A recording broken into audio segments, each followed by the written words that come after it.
on day 5, y'all. I set me free. I'm the lock and the key.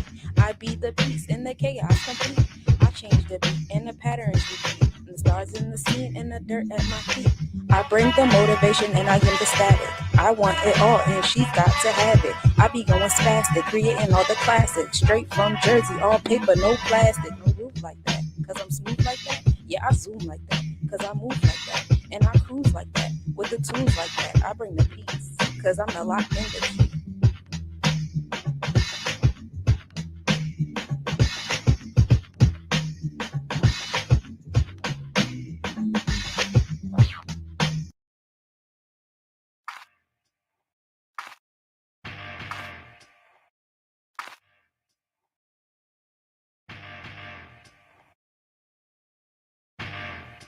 Hey, Sunshine Monet with the affirmations to enjoy your day with Sunshine Monet. You are listening to Chakra Music.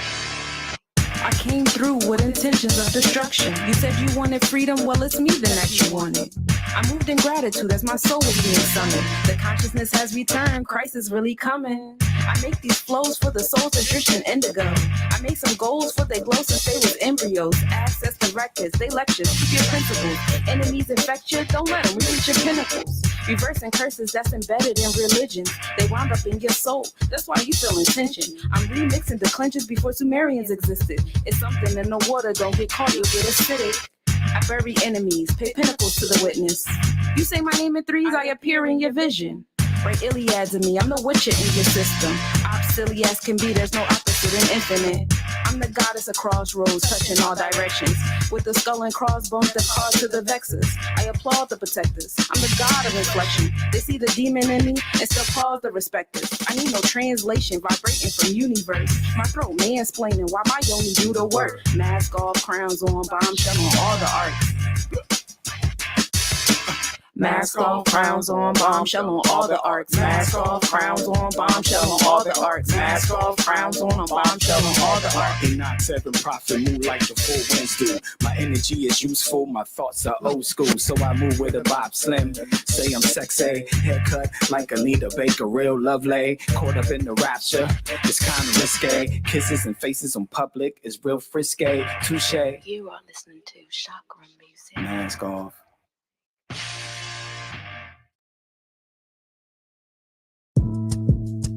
Sunshine Monet, ayy, with the affirmations to enjoy your day with. We manifesting money today, y'all. Money comes to me easily. Money loves, together we flow breezily. Money comes to me easily. Money loves, together we flow breezily. Currencies, rivers pouring into oceans. Abundantly to the dollars I am wanted. Currencies, rivers pouring into oceans. Abundantly to the dollars I am wanted. Flowers to a bee, I watch my money come to me. Effortlessly, them dollars, they be wanting me. Flowers to a bee, I watch my money come to me. Effortlessly, them dollars, they be wanting me.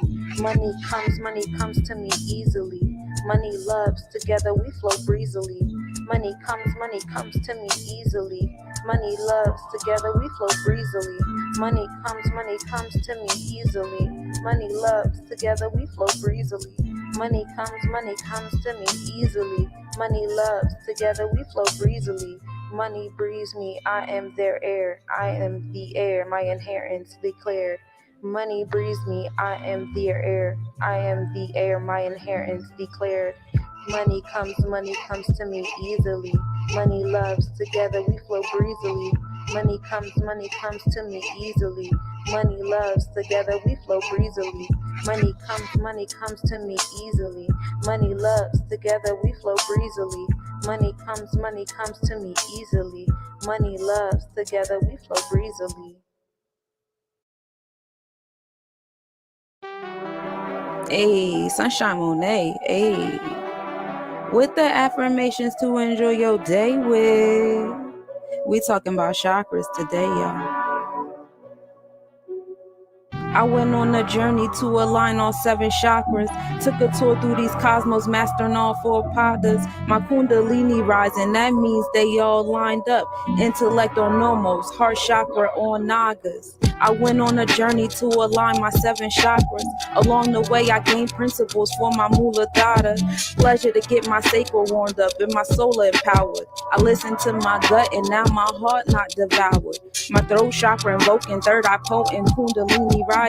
Ascendant time and crown and shining, downloads pull my mind in. I personify Orisha, Sephiroth, they be prestigious. 10 spheres I appear, wholeness for completion. I went on a journey to align all 7 chakras.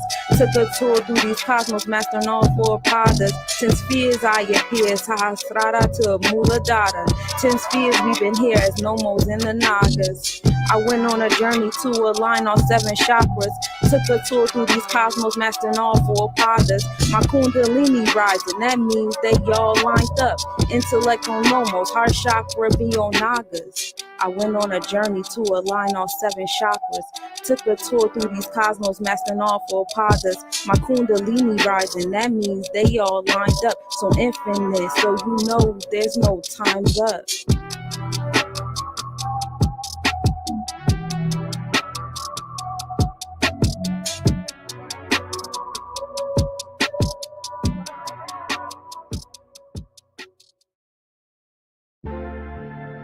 Sunshine Monet, ayy.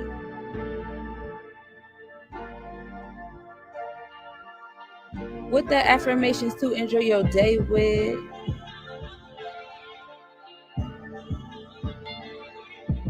I am who masters me. I embody mastery. Nagas rising cavalry. The netters are my battery.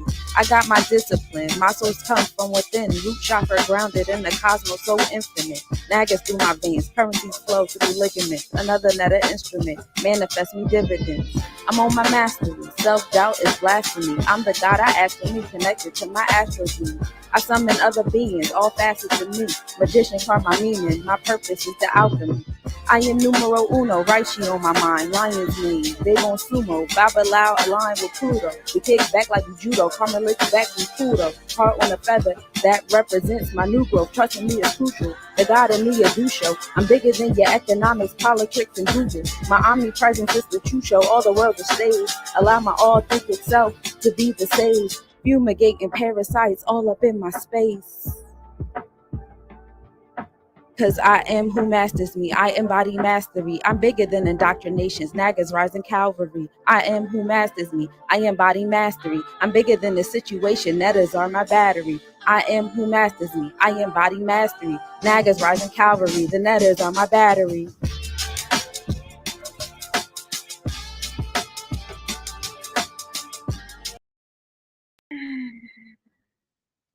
Sunshine be eating. Peace, peace, y'all. How y'all feeling? I'm so glad to be here. Yay. Welcome to the Planetary forecast. Let's bring the presentation to the stage. You know, it's so many cool things on StreamYard now, y'all. Like I can go live on Instagrams now. We love it here. Y'all let me know in the comments if y'all can hear me okay. If not, let me know. Let me know. I don't know how I want to display myself. If I want to display myself, but here we are. Anywho, welcome to the Planetary forecast, y'all. Y'all already know what we chatting about. We align the planetary placements in the transit chart, whether it's the tropical, the Vedic. We're starting to touch on the draconic a little bit here. And we'll be getting into the nakshatras today as well. We apply those to your natal chart. Thank you, Timmy.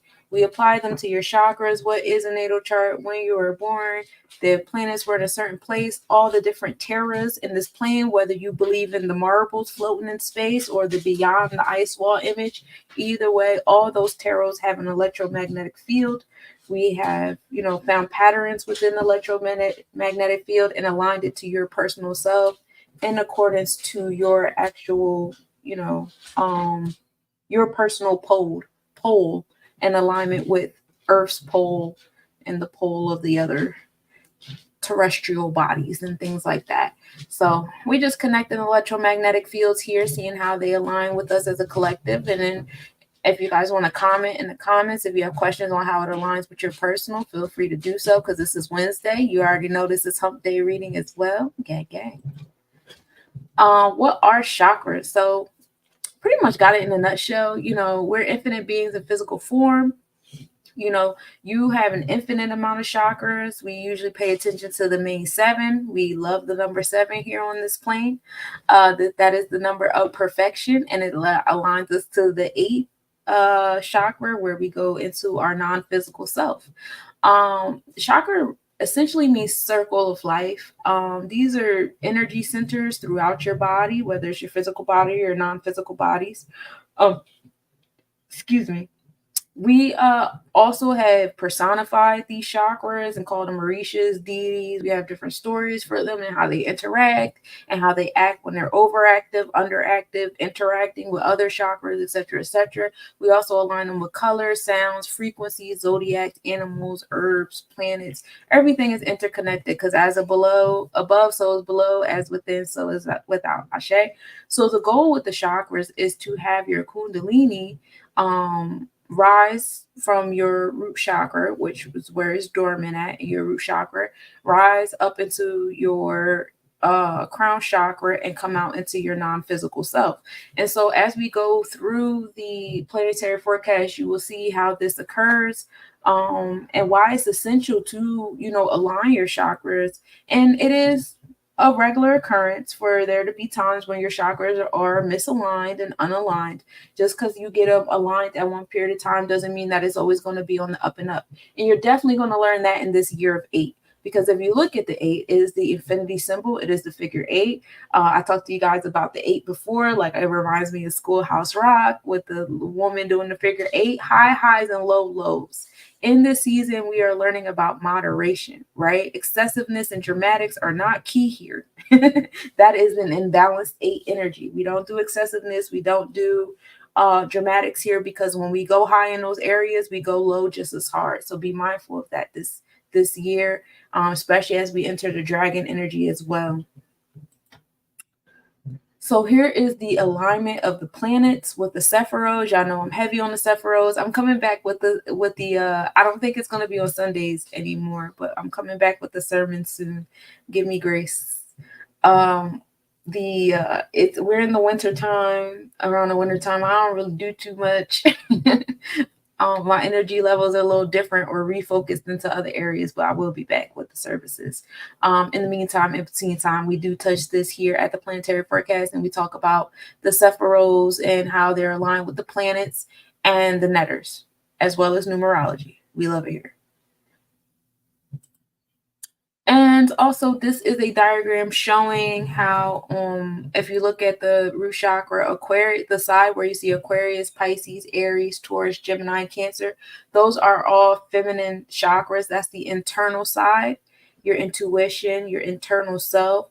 How are you absorbing and internalizing the different events that are happening on the masculine side, which is your external self, your energy exchanges and experiences, which is that Capricorn, Sagittarius, Scorpio, Libra, Virgo, Leo side. And I've gotten into depth with these placements many times in previous planetary forecasts. So you guys can go back to older planetary forecasts. I got in super duper depth where I was even talking about the stages of development and the ages and the generations within these chakras coming out of self and going into us as an actual community and lineage, bloodline, etc., etc. That's not what I want to focus on today. And we're going to get into what I want to focus on today eventually.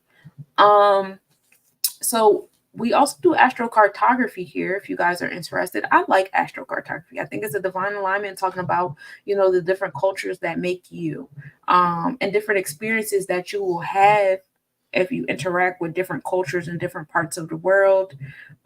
This is like heavy when you start getting into your Jupiter or Sagittarius energy. You want to exchange foreign philosophies and mindsets and expand your mindset. I would definitely get into astrocartography for that level of energy.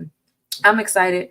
I just lined up some things for myself in my Jupiter. I'm like, oh snap, the year of the horse. I'm having my Jupiter return. We love it here. And I'm a horse. So yeah, KK. Also, this diagram over here on the I don't know if that's your right or your left. Because me, I've been fucking up my right and left all week. I quit. And but the image that you see of the body just goes to show the different planetary placements over the chakras on your physical self. I say. So like your physical body is really dope because this is a whole antenna. Like you're literally a physical antenna on this plane. So like your physical body, they say we have like 5 senses, 6 senses, but essentially you only have one sense. And it's just different parts of your body. We experience those senses differently, so we call it different names, whether it be smell, taste, touch, see, hear. It's still all how are you experiencing the frequencies with your external self, right? How are you experiencing those things? It's still touch. How's it touching you? How's this frequency touching your ears? How is it touching your nose? How is this frequency touching your taste buds? How is this frequency touching your eyes, etc., etc.? You know where I'm going with this. So, like when you have a chakra that is imbalanced because you are a walking antenna, you will feel it on parts of your body. I want to say that I had got into this thoroughly too at one point in time, and if I didn't, and if you're interested, please reach out. For a one-on-one, I do one-on-one natal chakra therapy sessions and consultations and stuff like that. If you want to get into the different senses that each, zodiac / house invoke, this is not what I want to get into today. So I'm not. And when we go beyond, if you guys catch me in JDL Enterprises, I will be providing my energy awareness certification within there. Not only will we be talking about the planets and the chakras and things, but we get out of the 7 chakras and go past into the 8th, 9th, 10th, 13th, 14th. I want to take you all the way up to the galaxy. Can we get much higher? So high. But yeah, so you got the blueprint taking you all the way from the core of the earth when we're at 12, that in the Sephiros, which is the lowest Joan. That's when we go into the the core of what we're an extension of, because we're higher than the earth. That's why they say be in the world and not of it, because we are an extension of the world. So we're not supposed to like reflect it, but like protect it. And that's the first trust. It is written in the Bible as well as other religious books. And yeah, it's fun here. So we start at the euphoric blueprint with our physical self. That's when we get in our sacral chakra of self and how our joy, emanates on others.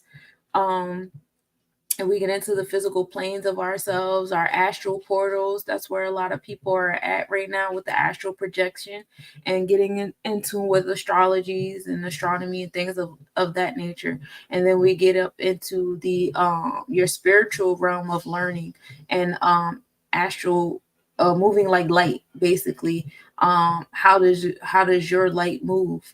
And all that depends on, starting with Earth. So while we like to, you can't fully disconnect yourself from Earth because, like I said, we're antennas on the Earth. We're supposed to protect it.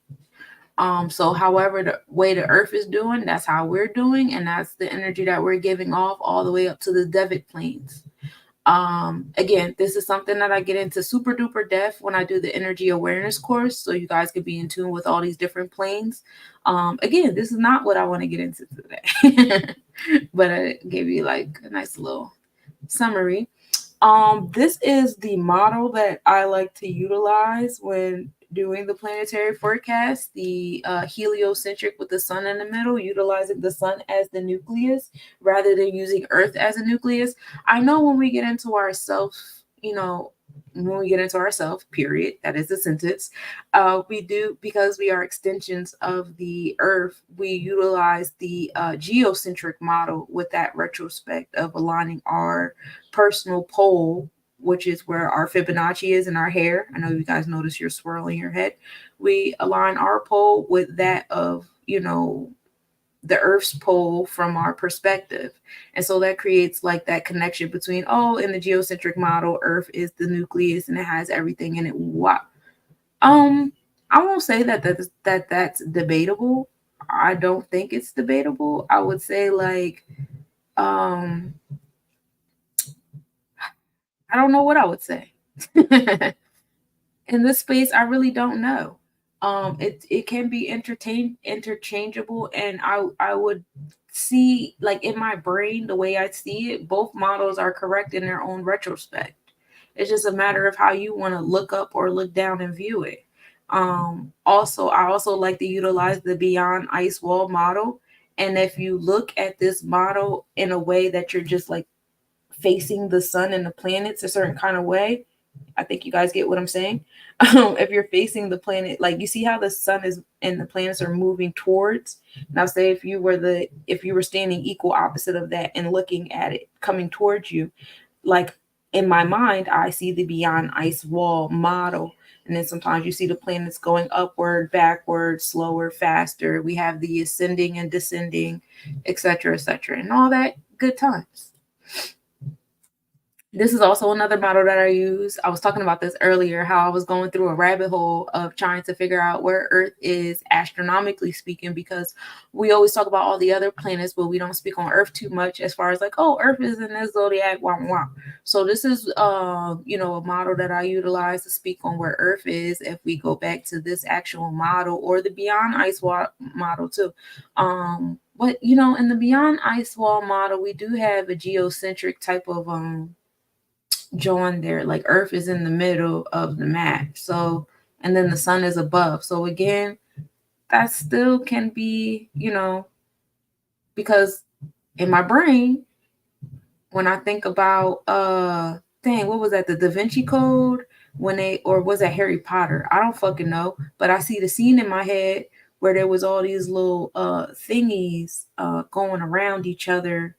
Like it was a circle in the middle, and then it was all these rings around it, but the rings were like, not just going horizontal, but also moving vertically amongst each other.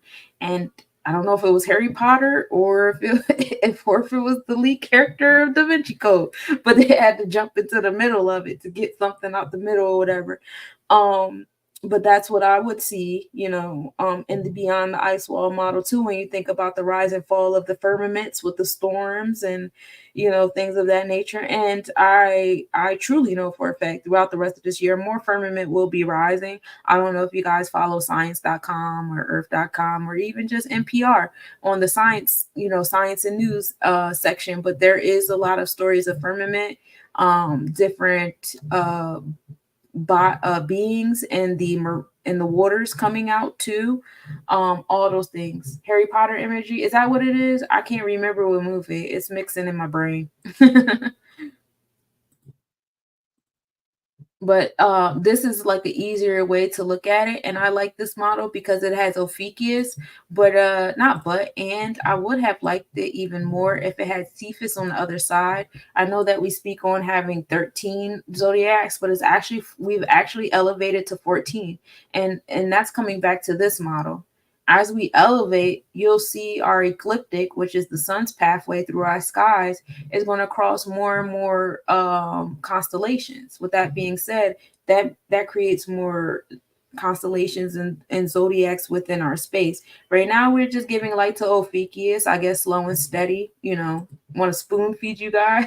Don't want to break your brain too hard. But Cephas would be, equal opposite energy between that Taurus. Between that Taurus and Gemini, between that fixed earth and then the air energy. And I really felt that last year. And I don't know if I felt it because I was like more aware. So I was making patterns in my mind. But like it felt like that space between like Taurus, Gemini, and Cancer. It felt like it didn't even happen. But that's the same way I felt this year with like Libra, Scorpius, and Ophiuchus. It was just like, damn, what the hell? Like it went by so fast. And we're going to get into that too. That's because that's what I really want to get into today with y'all, is the entire 2024 forecast. But I want to show you guys like the cycles, the overall cycles our planets are going through, so that y'all can prepare yourself for different things. Because this is the year of revealing information, so I'm going to reveal some stuff to y'all. Prepare y'all.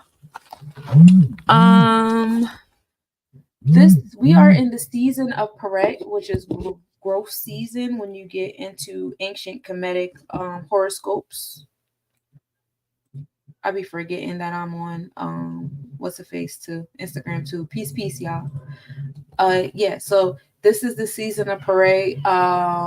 So from October to February, this is the Nile Astro season. From what are we? This is the 11th, so we're still in this Nile season up until for like 2 days from what is it? Well, literally just the 18th, which is interesting that it's the 18th. Anyway, 18 feels like a limbo day. Excuse me. But for the majority of this month, we are in the Nile astral season, and this is the season of intuition, logic, passion, wisdom, practicality, and peace. And that is, association with the ancient Kemetic horoscopes. Just to let y'all know that the way their horoscopes were set up, first of all, they only had three. They had 3 seasons, which I've talked to y'all heavily that I like way better than 4 because I feel like that was a play on numbers. With 3 seasons, you're always in a space of creation. With 4, you kind of lock yourself in, and we come to that motto of Tiamat of biting your own tail. And it's not a good thing to bite your own tail. Anyway, so we have 3 seasons here, and in each season you have 4 months. So each season is sturdy. You know what I mean? So I kind of like that count of it better. So you have 4 months inside of 3 seasons, and then each week had 10 days in it. And so they would divide the first of all, of course, they had the times during the day. The hours were divided by the gods, but then the weeks were also divided by the gods as well. Like this week is for the Nile, and so on and so forth. It's very involved. It's a lot of information there, but that's not what I want to get into with y'all today. But that is something that I do in the energy awareness course when we go over the zodiacs and the seasons and things like that. We are in the year of nickel. Happy year of 8, y'all. This is the year of leadership and impressions. For those of you guys who were working really hard last year in the year of 7, gaining that intellect, wisdom, and things of that nature during this period of time, you're going to be called to stand out. Now, that doesn't always look like sunshine and rainbows and butterflies. I'm forewarning y'all, it's going to be work to put yourself out there because you will be challenged. And the challenge is just like, we're in the year of 8. This is a solar plexus chakra year. So this is the year where you were enforcing, what you've learned and what you've built, right? So, equal opposite energy. Think about the number 8 again. So as you're enforcing what you've learned and what you built and you're applying it to your solar plexus chakra, you're allowing it to empower you, or you're applying it to your Hero Kahuti, where you're putting that down into your Mayat, and you're, saying, okay, this is this and that is that. It's also on my root chakra. This is this and that is that. And so y'all come at me, I'm coming back at you with what the fuck I got. And so it's going to be a lot of that. I don't really like the word tit for tat, but it is kind of like a tit for tat. So however way extreme you've been with what you're trying to do and put out there, that's equal opposite energy is coming back to you in this space of time. That's why I said this is not a time for excessiveness and dramatics, because that equal opposite joint will come right back at you, especially for my spellcasters out there. This is not a time for y'all to be doing karmic stuff and all that stuff like that. That's for the year of 9. I know it's easy to get the year 8 confused with karmic energy because, it's an 8 and what goes around comes around is the energy year, but retribution is 9. So during this year, it's going to be a lot of quote unquote gossip and rumors and hearsay and challenges and enforcements and the openings of litigations and things like that. But the actual retribution won't happen until next year. So keep that in mind, because I know we already restless with the secrets and the revealing and stuff like that, because this ain't nothing that a lot of us ain't already know. But it's going to keep going. It's going to feel dragged by the end of the year. Y'all going to be like, what the fuck? But it's all right. It's opening up the doors for the year 9. And we love it there, right? The baobab tree is, West African horoscope. That's from the 4th to February 3rd. Y'all know that is the most firm, stable, strong tree, in this culture, and so that's what that tree is all about, resilience. You know, that's the energy of the Capricorn sea goat energy or whatever have you. Is, you know, that stability, that firmness, that determination. Be mindful of stubbornness and having horse blinders on and being so determined to go up that side of the mountain that you're not paying attention to all the rocks that's about to come your way. Again, you know, moderation is key here, especially in that space of resilience and resistance. You don't want to be resistance. The snow goose is the Native American horoscope energy here, and that's from the 22nd to January 19th. January 19th, not only do we experience Pluto entering Aquarius, which is going to be wild.com, because I remember the last time Pluto entered Aquarius, which was on 3/23/23, and y'all already know that shit is like engraved in my brain. Like, so much shit happened in that very second that transition happened. You know what I mean?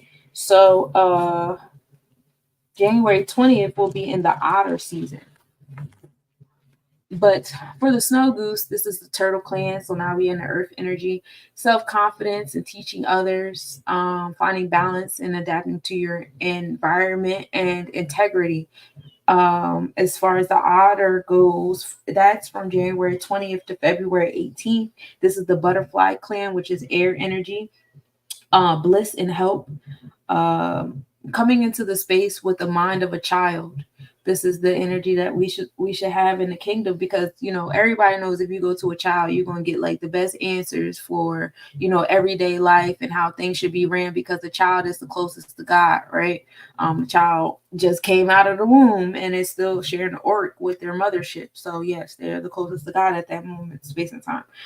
So that was what this energy calls for, you to come back into that childhood energy and have fun and accept the flow of life and experiences, and trust that you have what you need to smooth out any type of circumstances that you have coming in your way. And that's what we got there. We are still in the year of rabbit, which is going on until January 25th. That's when we experience the first full moon, which is when the, you know, lunar moon begins. It's the first full moon of the new year. That's intuition, inner peace, patience, luck, and prosperity. And then you already know, the next season we enter the year of the dragon. And I got this super dope book. It's the 144 astrology, the East meets West journal, where you align your personal with the collective or whatever. So like, I'm a Virgo horse, which is so cool. I love it there. But we are talking about the dragon. That is where we will be going into. Hold on,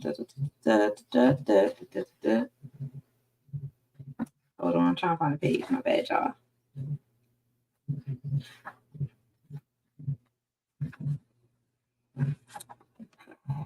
So if you were born in 1904, 1916, 1928, and you can also look up not just like you being born, but also look up the historical events that happened in these years too, because that'll give you an insight if you catch patterns on you know, what to, you know, somewhat expect this year.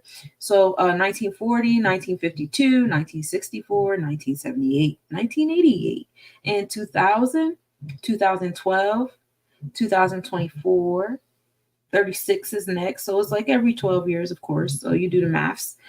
Dragon is yang, and it's the fifth sign of the Chinese horoscope.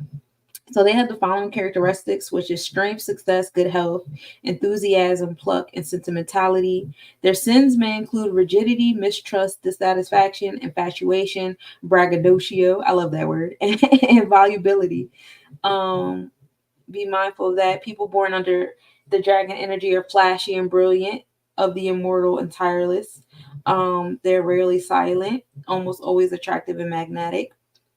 They possess natural authority, commanding attention, fiery discourse, enthusiasm is contagious.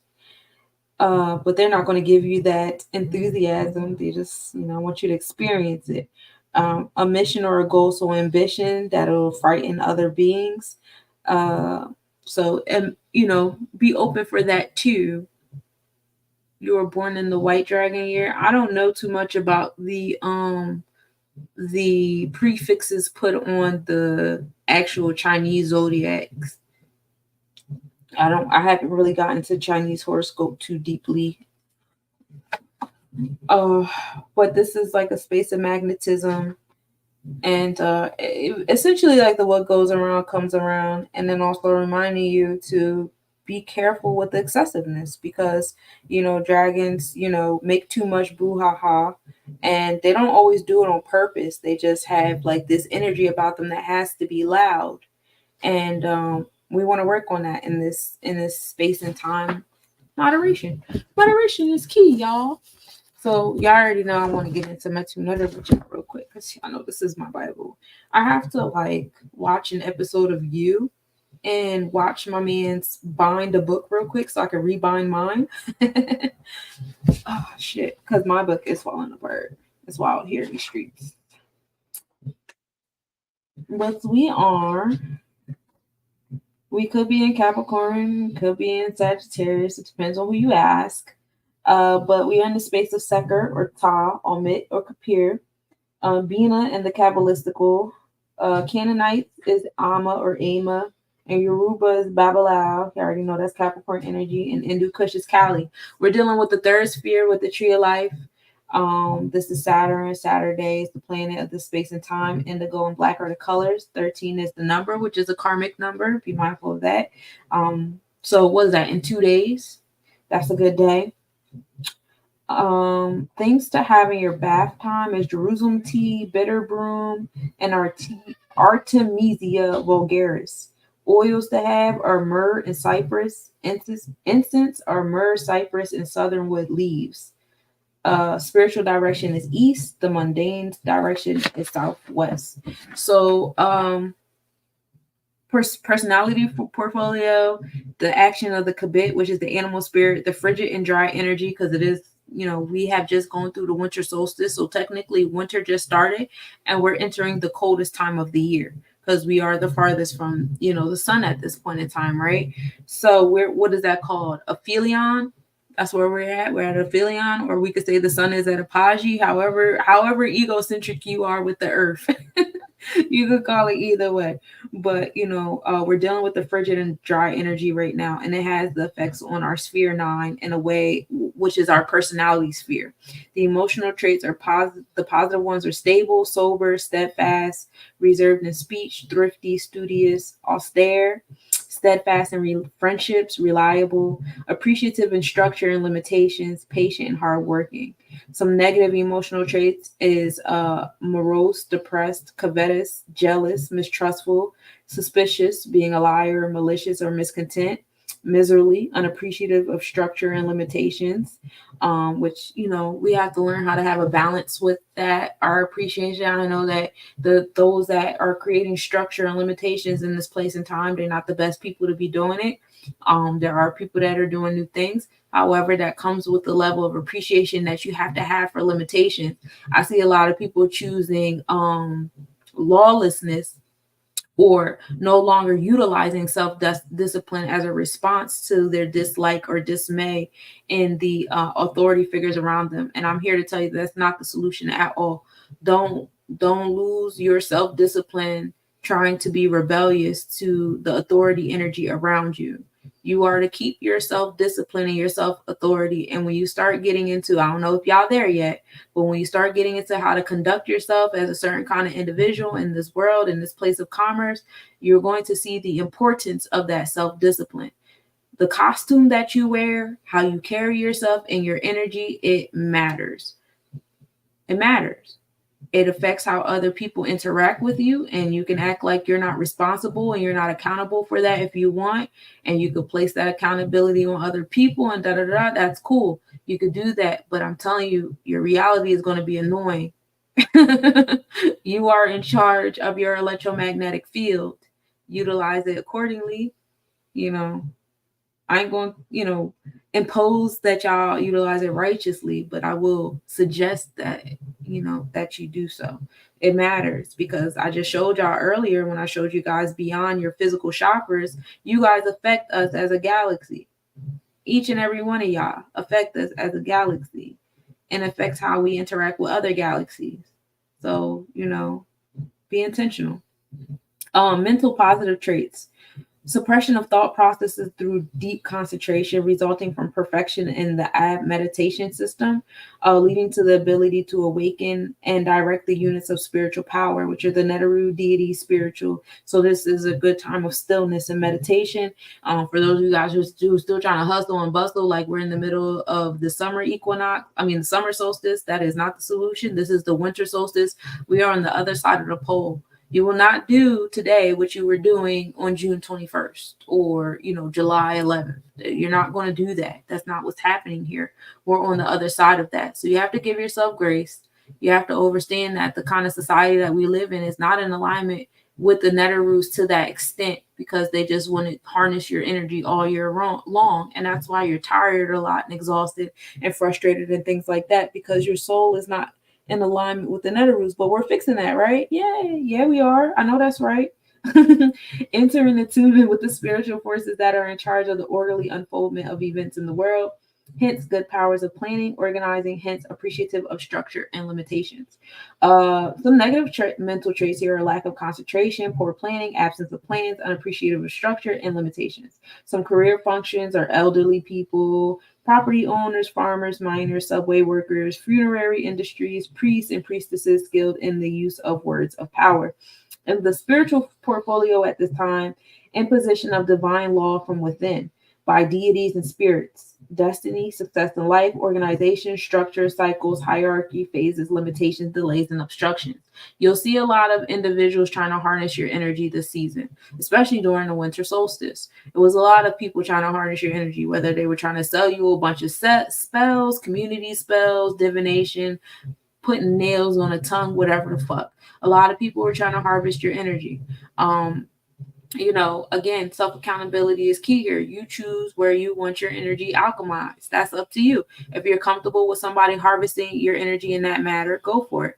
If you're comfortable with, people on Instagram and TikTok and stuff harvesting your energy with their nonsense, go for it. You do what works for you. Spiritual function. No two things can occupy the same place at the same time. Divine law and order therefore guarantee all things their day in the sun.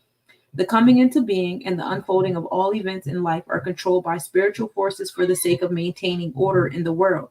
With that being said, the summer solstice and the winter solstice cannot exist at the same time. You can't be out here feeling the winter solstice behaving like it's summer. It's not going to work. You're going to tire yourself out. The spiritual forces maintain order in the world by organizing all things and their parts into a hierarchy of place and time. Regarding life events, we therefore do not make up the plans that we will follow, but seek to intuit the spiritual structure controlling the events in our lives as ordained by the spirits. Incidentally, these structures or patterns that are woven into the energy or matter substratum are analogous to the patterns that are formed when sound vibrations are deployed over the surface of water, etc. They have been reproduced in many cultures and are known as veves or yantras. People with well-developed ability to concentrate, which enables them to intuit the spiritual structures underlying events, are said to be good planners. They also have the capacity to accept and appreciate the limitations that these structures impose on their thoughts, emotions, and actions. As these structures guarantee each thing its time and place for manifesting by maintaining order, these people are successful in their lives. Those who lack the ability or inclination to concentrate deeply enough to intuit the underlying structures of things either fail to plan or lack the capacity to accept and appreciate structures and limitations.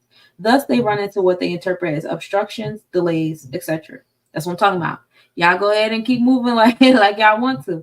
It's going to be a lot of delays. It's going to be that equal opposite energy to remind you it's sit down time. It's not time to do what you want. And you're going to feel restless by the time we get to the New Year's, which is Aries season, because y'all not using this last quarter of this year accordingly. We are not in the new year. Not according to the Neteroos. We are not. We are finishing this last year. All right. So relax. And lacking help from other spiritual quarters end up with miserly existence as they live like trains trying to run without staying on tracks. And that's essentially what happens, if you stay caught up in this capitalistic world. I know in the wintertime, it's intentional that you are being forced to work. I got to get a second job. I got to work overtime, especially for those who work in like the warehouse or manufacturing departments and sectors of life. I know you guys work extra hard around these times because of the holidays, whether it's, Christmas, Thanksgiving, Three Kings Day, all those things. All those things are supposed to be times of rest and gathering and stillness and comfortability. It's not supposed to be time of like excessive consumption, whether it's food, goods, and services and stuff like that. It's not time for that. And I'm pretty sure you guys are getting your lessons in that in some type of way or another, especially if you guys are moving against that. Ashe. So we can move on from here because that is not where I wanted to concentrate myself. Now we're in 45 minutes. Okay, so now we're starting with the root chakra. We have Saturn rules over the root chakra. All right, so this is our root chakra as a collective. We're looking at the transit chart right now for my people who have never been here before, especially on Instagram. This is my first time being able to do StreamYard on Instagram, and this is so fire because I feel so bad. Y'all was really like backstage and y'all could not see my beautiful presentation, but now you can. Yay, we love it here. Anyway, so Saturn rules the root chakra, and Saturn is in Pisces. So Saturn, aka Babalao, we know Babalao is the planet of retribution, and this retribution right now is in Olokun. Olokun is deep waters, the subconscious, Akashic records. Now the story with Babalao is Babalao loves to walk around with the Oba scales, which are located in the masculine side of the heart chakra, right? So Babalao walks around with the Oba scales, and right now Babalao is in Olokun. So now we are getting retribution in the deep waters, okay? Things, Akashic records, go back to your hidden agendas, hidden enemies, hidden friends, hidden acquaintances, all those things beneath the horizon within yourself. I would say heavily go back to your draconic chart, your natal draconic chart, and tap into your progressive draconic chart, because that'll let you know where Babalao is sitting in your Olokun and where you're getting in the spaces in time where you're getting your retribution at personally. You see Babalao sitting in Pisces, and we'll get into the sacral chakra at some point in time, but Babalao sitting in Olokun is providing retribution for those who were manipulators and those who were manipulated. A lot of people that were in people pleasing mode, letting people kick them around, they're having their they enter their villain era, quote unquote, right now. And they feel like a villain because they've never stood up for themselves before, so it makes them feel like they're being a bad person, but they're really not. They're so cute. I am one of them.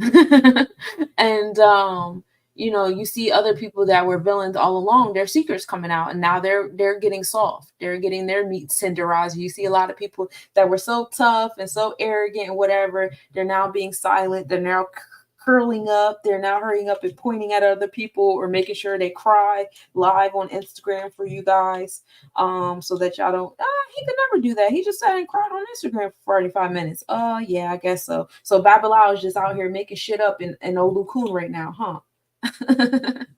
That's not what's happening. And right now it's in the 4th house, so it's happening in the feminine energy. So right now you're going to see a lot of women, a lot of secrets about women, a lot of things that women were hiding coming to the forefront, a lot of things that are going on in people's homes coming to the forefront. I actually seen somebody post recently, like, y'all worried about what celebrities doing, but y'all still not talking about the pedophiles in y'all family. And woo woo. Don't worry about it. Babalao heard that ass, because that is definitely what the fuck's about to happen. Those conversations finna come out, y'all. And it is what it is. It has to. We can't keep doing things in the dark. We are no longer, well, we was in the little, static area between the age of Pisces and the age of Aquarius. But as we move into age of Aquarius, we move into a space of knowing. We're no longer in the space of secrets and mysteriousness and believing and people hiding things from us and doing nut shit behind our backs and closed doors. The fish being manipulated and all this stuff with the currencies. We're no longer in the age of that. Now we're in the age of awareness and knowing, the depth of being, knowledge of self, unity, and the power to be with one. You see how I moved my way into Aquarius, right? That's the feminine side of our root chakra. We are now moving into the feminine side of our root chakra. We're in the age of this energy. And just to let y'all know that, this first sphere is in alignment with our Yamoja sphere, which is up in our crown chakra. And you'll see that is the story of Asar and all set. So over here in our, and just to let you know, the tropical chart is what you see next to Saturn, and what you see in the parentheses is the Vedic chart. So for those of you guys who are more in tune with the Vedic chart, the tropical chart controls the mindset. This is how we think things are supposed to be because of our education, our edification, our upbringing, whatever, what have you. This is how we thought things. You know, we thought things to be in a 360-degree circle with 30-degree angles. And the Vedic is the vibration. What are we actually attracting? What's actually going on? And that's when we get into actual constellations of things. Some constellations are bigger or smaller than the actual zodiac. It depends. Saturn right now is in the cardinal energy of Pisces. We'll get into that when we get into the Pisces energy. It is in the it's also in the cardinal energy, moving its way to the fixed energy of Aquarius. So while our thoughts is on, you know, all the secrets and stuff coming out yet, in this space time. Remember, I told you the year 9 is the year of retribution. So that's when we'll start to see Saturn come into Pisces on the Vedic scale. So give grace and give space. We got a little bit more time to go. You know, just grab your popcorn and enjoy the show. Please don't let these screens control you, because they're just giving you information. It's not to invoke you. It's to just keep you aware and informed, because they are compelled to keep us aware and it's a contract that we have. It's a bond that we have. It's a spiritual contract and bond that we have with certain entities in commerce and business, and they know that it's higher than us. It's biblical. It's beyond biblical, for real, for real, if you want to get into the history of the Bible and where those sources come from. So that is where that Information Act, you know, derives from. All these codes and stuff in alignment with, you know, ancient Kemetic Hammurabi codes and commerce codes from way back. So when you learn about all that stuff on a spiritual religious tip, it'll make today's present day make sense, and you'll see how some of these commerce how much these corporations are moving in falsehood, and it'll give you the confidence that you need to correct them and stand in your power. And that's why I say self-discipline is important, because if you're not moving in self-discipline, it's going to be easy for you to walk in these rooms and try to enforce your solar plexus chakra in this year 8 and get derailed. They're going to kick your ass out of here. In fact, you might even get arrested because you start acting out of turn. You know what I mean? Composure is key this year. If you can't keep your composure, please go back to year 7 and work on it, because that's what year 7 should have brought you. Knowledge of self should have brought you discipline and composure, not y'all out here shaking y'all ass all over the internet. But, you know, to each his own. That's my personal judgment. Y'all know I'm a Virgo. I wear my turtlenecks and I clutch my pearls. I ain't fucking with y'all. Anyway, so in Aquarius energy, we have Chariklo here. Chariklo is the grace that you give others, you know, in karmic debt. And right now, you know, the grace that we're giving people is in the realms of social justice and awareness and unity, right? Giving people grace in that space. A lot of the karmic energies coming to people who have, you know, are the socializers, the social engineers, etc., etc. That's where we see it at, right? That's in our thoughts. That's what we're seeing. That's the information we're being, you know, computed. That's where a lot of conversations and the basis of conversations are coming from, etc., etc. Hygeia is also over here. Hygeia is our preventative measures. What are we doing? See, this is what a lot of people were talking about before. Hygeia actually enters Pisces. I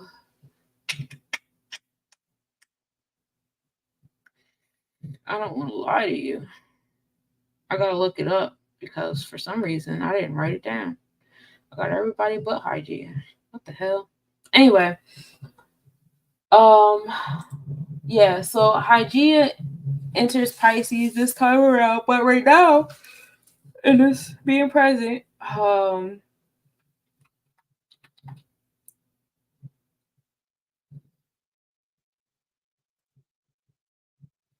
on, I can't. I gotta look it up. It's bothering me. Where do I be seeing Hygeia at? The Hygeia transit. This is like an asteroid that like gives off the same energy as Virgo energy. So this is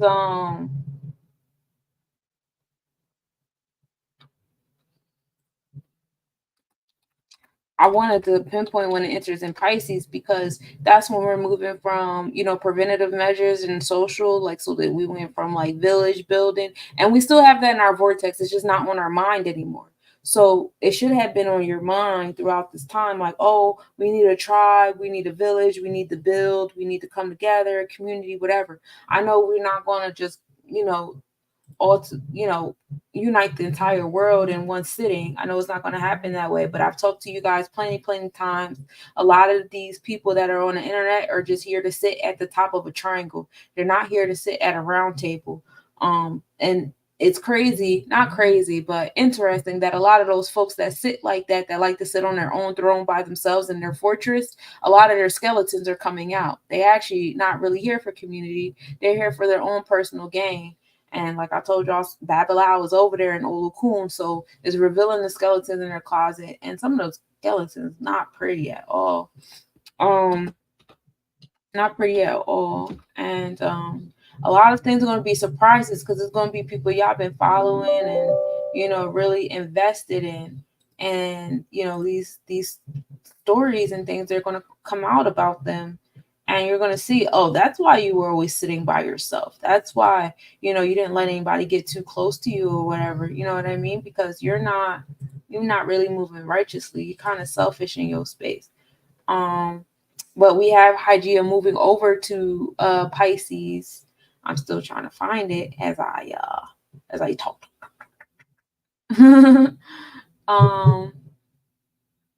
But if y'all can find it, let us know when does Hygeia enter Pisces. But I know by February 1st, it'll be all up in there. In fact, it'll be moving towards fixed at a 9-degree. So knowing that, I'm gonna end up having to do 2 planetary forecasts because y'all not gonna be having me up here doing the old 3-hour, 4-hour Jose Sanchez video right now. I'm not in the space to do that right now. But I want to, though, because I'm over here thinking like, yo, I gotta do the draconic, and then I gotta give y'all the nakshatras and the padas, man. I ain't even do that yet. But I'm like, bro, I had y'all here forever.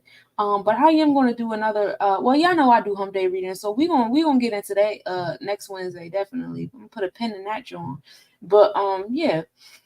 With Hygeia entering over there in Pisces energy by the end of this month, you figure it's gonna be over there near Neptune, Saturn, Karma.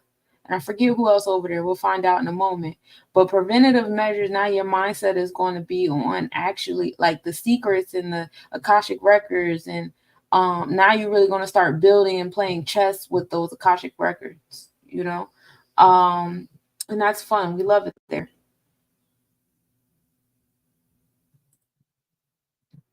Ooh, I found the affirmations. It won't tell me. But this goes all the way back to, we're at least going to be in Aquarius till up until the 17th anyway. Because I got the 15-day ephemeris. Y'all already know, when I do my mathematics, I'm definitely going to tell y'all when Hygeia enters. Because that's going to give you the insight you need to pay attention to your Akashic records. So for those of you guys who are very well versed in tapping into Akashic records, that's going to be time for y'all to stand on y'all posts and teach these folks. See, the thing about it is we got a lot of newbie readers out here that's coming ego first. And that's why for some of us that have been in this for a while, we have to start creating like the mystery schools and the classes and stuff like that, because discipline is important in this space of time. I told y'all the extremities and the dramatics and all that. There's no space for that because it's equal opposite energy. So when you have these young folks, and you got to understand, we got into this heavily. The solar plexus chakra years is the third phase of life. So what is that? Was it 1 through 7 is root, 7 to 14. So it's 14 to 21. And then you got the shadow up into 23. So some of these folks from 14 to 23 is coming out and doing, tarot and stuff like that. And they need some level of guidance. Some of them have been doing it since they were younger. So kudos to them. May they stand on their squares. But for those of you guys that are already in your Jupiter is expanded. Y'all are the teachers.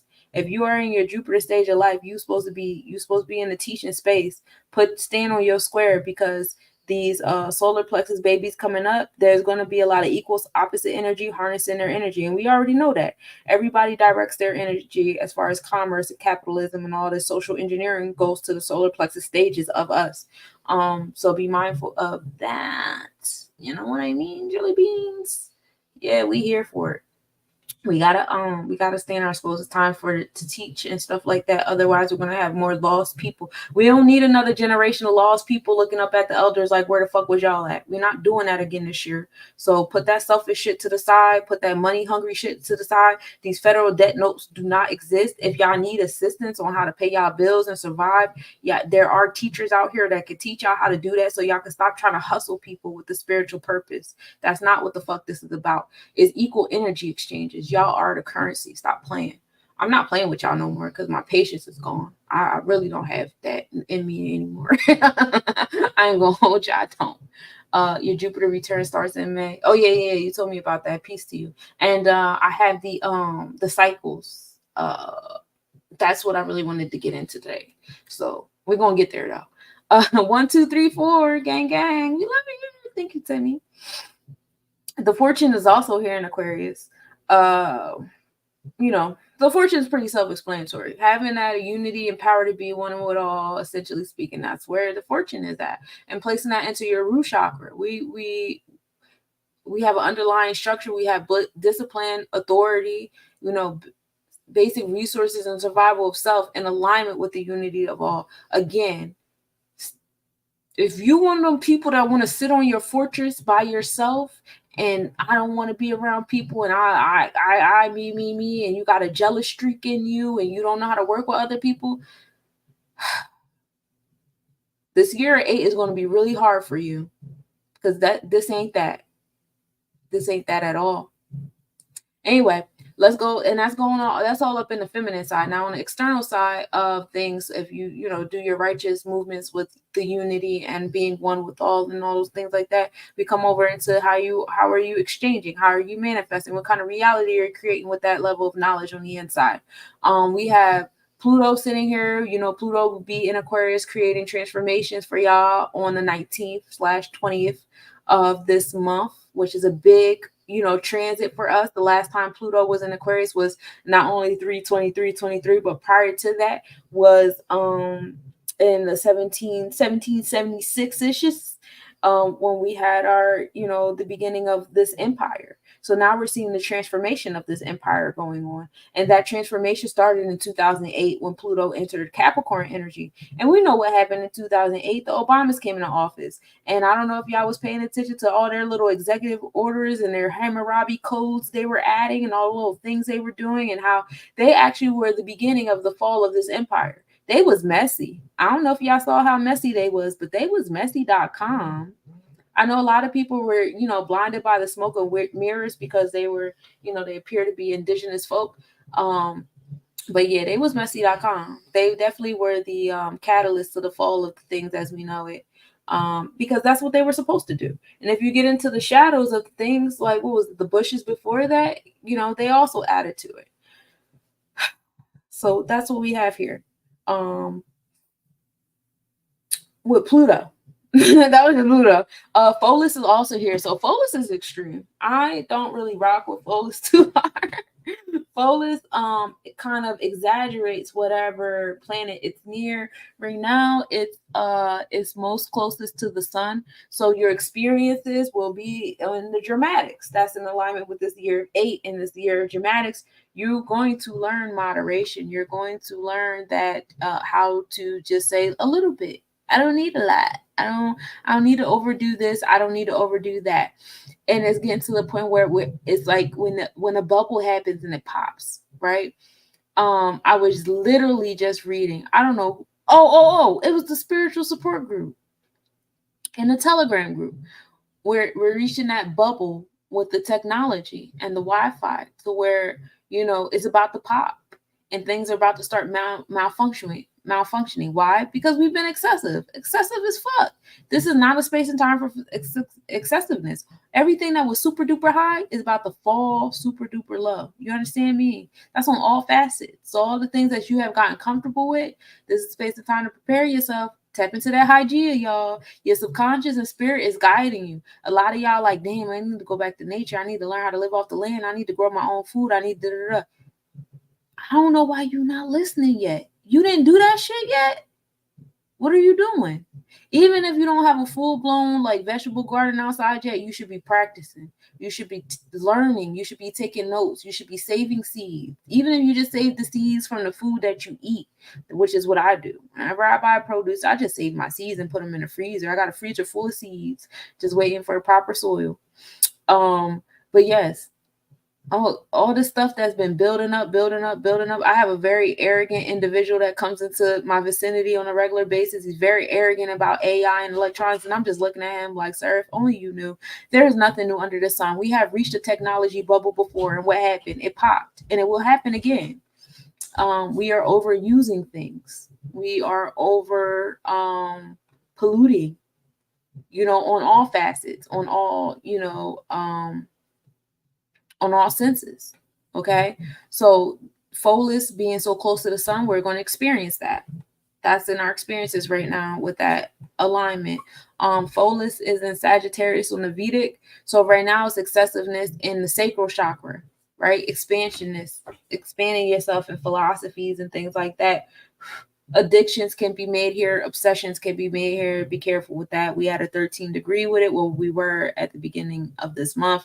13 is a karmic number. So we started off the month with a karmic number in extremities in the sacral chakra.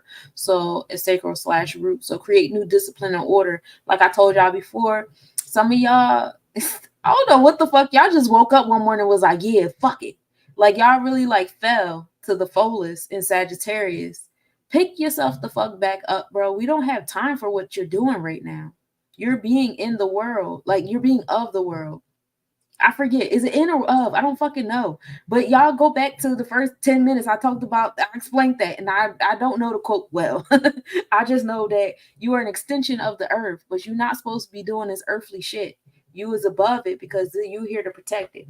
The psyche is also here. So again, y'all mindset, y'all either going to succumb to the stuff that's going on around you in the cosmos, and you're going to have to repeat these degrees again. Some of y'all walk around like, why I keep attracting this? Why I keep attracting these people? Why does keep happening to me? Because the opportunity that you got to rise above, you fucking fell, bro.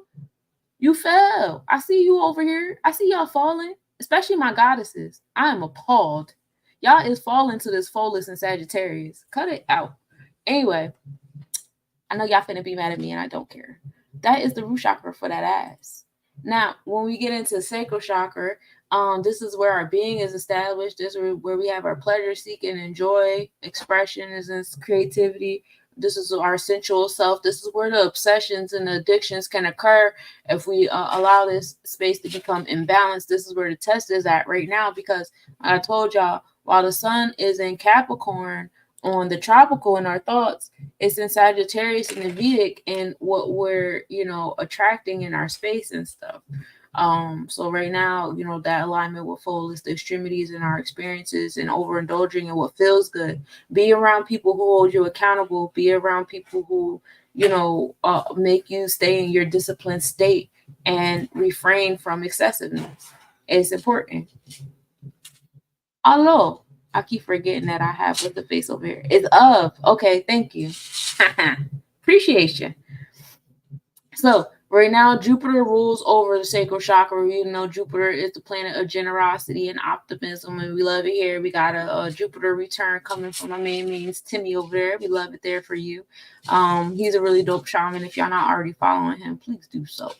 Jupiter right now is in our heart chakra. So that's the connection of our pleasure seeking and our sensories. Your heart is in your sensories. Your heart is in your sensories. So that means if you ain't following your heart, where are you going to feel it?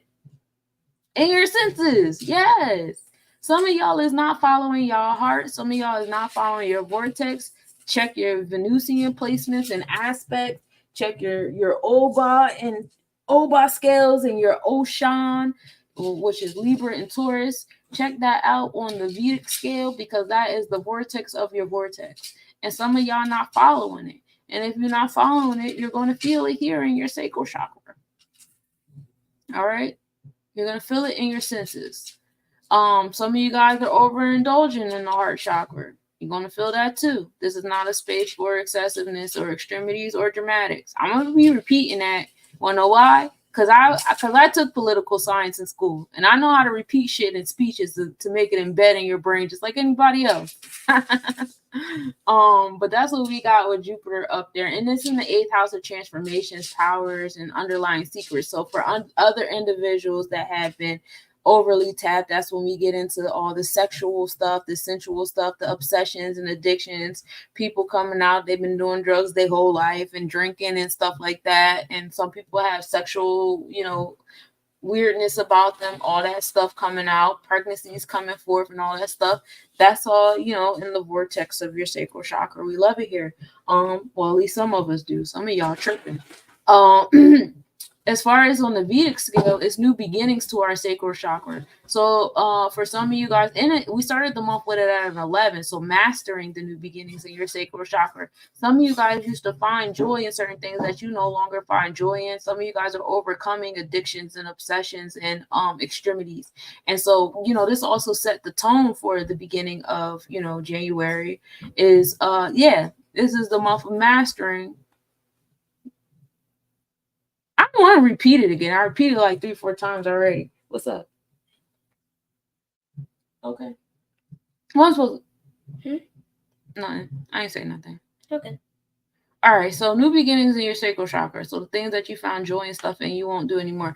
And also being a cardinal energy for your sacral chakra. Some of y'all have been suppressing your joy and stuff and not allowing yourself to have what what you deserve and stuff like that. So now this is a space where you learn how to be that cardinal energy for yourself and give yourself the things that you want and you need. Like, what are you suppressing your joy for?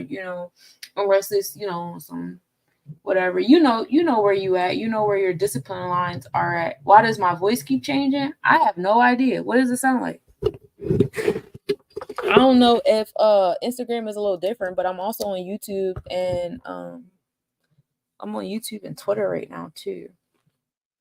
But I don't know.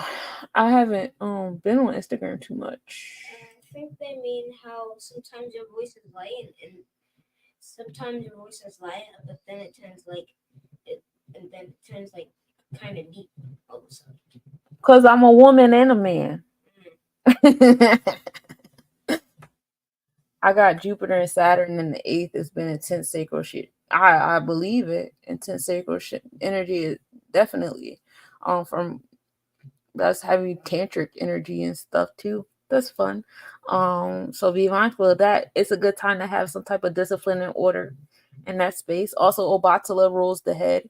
That's the Sagittarius energy, your thoughts, your wisdom, sages. I know probably downloads come to you heavy, and a lot of those downloads are about obtaining basic resources and discipline and order and authority. So, that's the thing there. On the feminine side of the sacral chakra, we have, I talked about this not too long ago, Neptune, Saturn, Karma, Amor, Eros, and eventually we going to have Pholus up in there. What did I say was going to be up in there? I forgot that fast.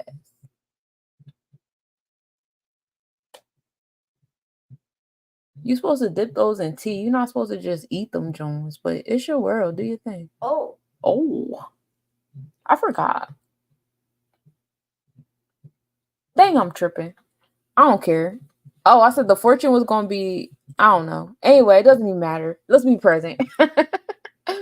Neptune, Saturn. So we know Olukun is in his home place. And I'm glad Olukun is here in her home place, because that's where she deserves to be. Because, Obatala was tripping, creating firmament on her waters and stuff like that. And with Olukun in her home place, again, I don't know if y'all be following science.com or NASA or whatever the fuck, but there's a lot of articles coming out about, new beings in deep waters. It's not on the surface of the water, in the deep waters. And that's Olukun inside of Olukun. The ability to travel to deeper oceans is coming out in findings, writings, different things. The above and below of the, how do you pronounce it? Sheol? Sheol? OUL, whatever. All of that is coming to the forefront. Now, that's on like a literal scientific, environmental scale. But if you get into your personal Olukun, where you are in the deep waters of your mentality, the indigo part in your brain, you're getting into your Akashic records.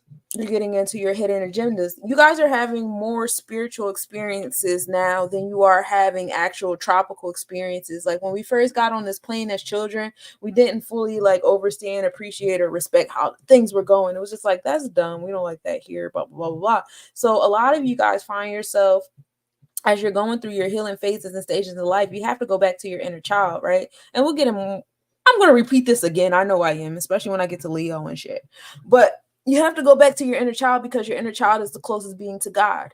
So you have to go back to that energy to get to your Akashic records because your inner child really knew what it is that you're supposed to be doing. Now, if you like to read about it, you can, just read your draconic chart and, do the circles around that. But if you just want to meditate about it, you can get into the Netarus and the Sepharus and meditate into that deep space and go back to your inner child and things that you like to do as a child. What's up? What's good? The ginger joints? You can eat them. I don't care. Can you leave me some though? Because like I be drinking my tea and I like to dip them in my tea. I don't want any right now, but I would like. Could you save me like a couple? Are you gonna eat the whole bag right now? All right, live your life. Just please save me a cup. Thank you. I'm sorry, y'all. I got a vampire Taurus. Yeah, we all vampires over here. So yeah, that's what I got over there. And with Neptune and Pisces is that deep water, and tapping into your Akashic records and your inner child and what you like to do at that period of time in your life, because it's essential. That's how you're going to get the answer that you need. Now let me just open up. What's the face? You said a man. Whatever. Huh?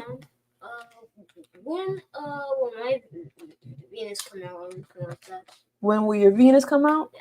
Your Venus is in Aries, so probably around your birthday. Probably have your Venus return in Aries. Also, can he have one? Not up there on the floor. He can have one. So yeah.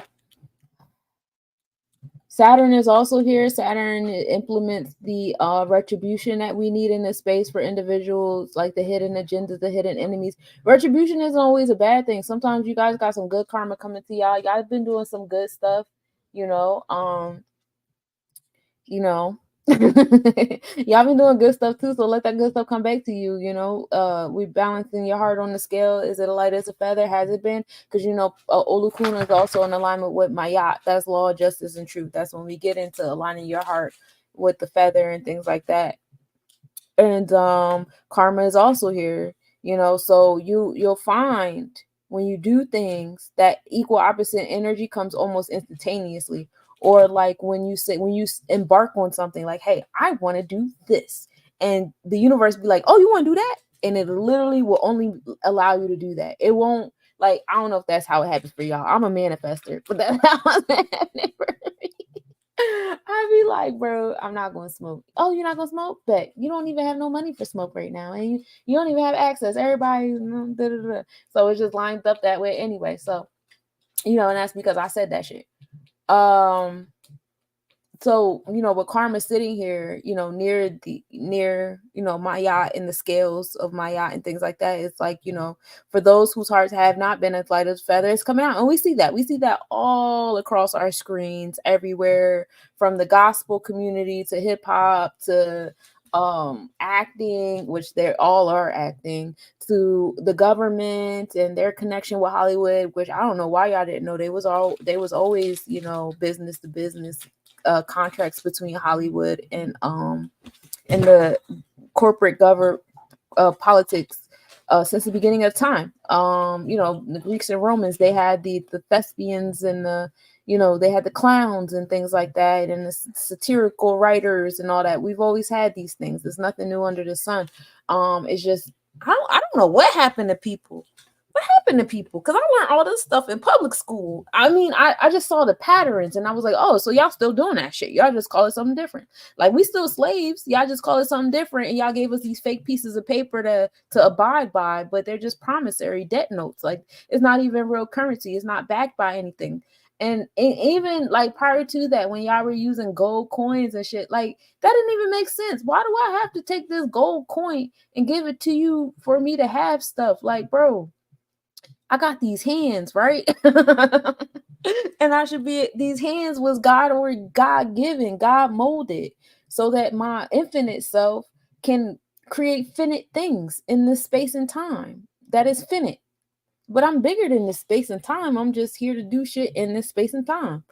I don't know. That's just me. That's just the mentality. I've literally gone back to my inner child, and I really just think like my childish self. Sometimes I feel guilty about it, like if something wrong with me or something like that. But I'm really just back to the philosophy I had when I was a kid. Like, I learned all this shit in school. It was dumb when I heard it then. It's dumb when I hear it now. Like, and it's crazy to see like people live in it for decades, know that there's something wrong, and still continue to be in it. Because why? For what? We created this. I remember learning how we created it so we can get rid of it too. Anyway, that's neither here nor there. Let's move on. So, that's the karma over there with Saturn and Neptune. Amor and Eros are also over here. This is spaces of love. Our heart chakra is here too. We collectively want the balances of the scales. That's what we collectively want. We our hearts are like, gearing towards us. We know that are more in Eros. We want more for those of you guys who are trying to date, for those of you guys who are trying to find love and companionship and things of that nature, you are finding it more in the spiritual connection, more in the Akashic Olokun connection at this space and time. Does that make sense? And it's also these placements are in Aquarius in the Vedic chart. So it's not just romantic pursuits, it's also friends. Any type of social connection is more so we want more Akashic connections. A lot more people look familiar to you, if not looking identical. Like, you look alike. Why do we look so close alike? Well, look at y'all Akashic records. See how close they are. You guys are probably like one carbon atom away from being the same thing, like cocaine and sugar.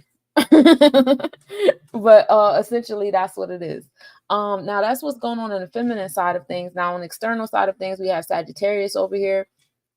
It's the sage, the oracle, wisdom, power of knowing and manifesting. So once we did all that law, justice, and truth work on the inside, we measured how equal we were. Now on the outside, we finna show that action with that wand card, that Sagittarius. So we have Ceres over here. This is the agricultural energy. What are you cultivating? What are you harvesting? Now remember, Pisces energy.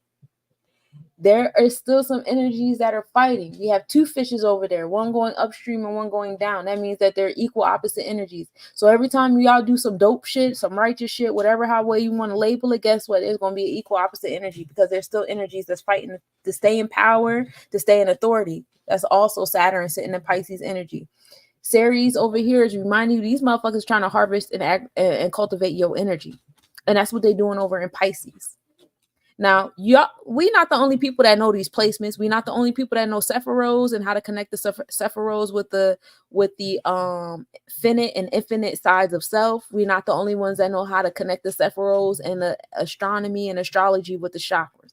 There are other beings out here that know how to do that too. So they playing on this Neptune, Saturn, Karma, Amor, and Eros in a different way, where they're showing you on all these screens, men versus women, elders versus youth, races versus each other, cultures versus each other, nationalities versus everything is versus. That's how they're implementing that Ceres and Mars. They're putting you in a space with your Mercury, your decision-making mind. Now you have a decision to make. Is you about to feed into this men versus women, watching all these thespians on these screens pretend to get divorced and we were cheating and we were doing it? You got to know some of that shit is fake. Them niggas stopped making money during COVID. During COVID, they wasn't making money. What did they start doing? They started selling y'all fake ass mixtapes. Oh, for $500, you can sit on my mixtape. Had like 300 songs on one mixtape. They didn't even market. They got you. They aligned all that shit up in Pisces and got you.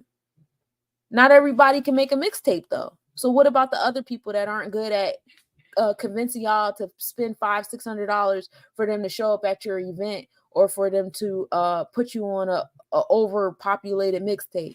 Well, they have to act on social media. They have to get into the algorithm. Just how some of us are out here making money on these platforms, so are they. Right? And then they have a community around them that's assisting them in doing that. So when you see like full moons and all these different things like that, you'll see a lot of people trying to harvest your energy. That's Ceres over there. You're going to see some rituals. You know, you already know what happens when the red summers come through. They're going to play with us by, you know, somebody important or like a big dramatic murder or whatever. But you already know for every energy this year, for every energy, there's an equal opposite energy. So if they have to play their rituals very smart this year, because we been saw them last year in the year 7 when we were in our Yamoja. Everybody was in our third eye. Everybody was in tune with Luna.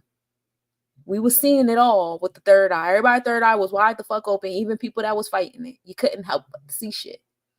So in this year, they got to be very careful with their Ceres, their Mars, and their rituals that they putting out here, especially in that Piscean energy. Because that equal opposite going to smack that ass real hard. And you're going to see that because there are some people out here who still have hubris.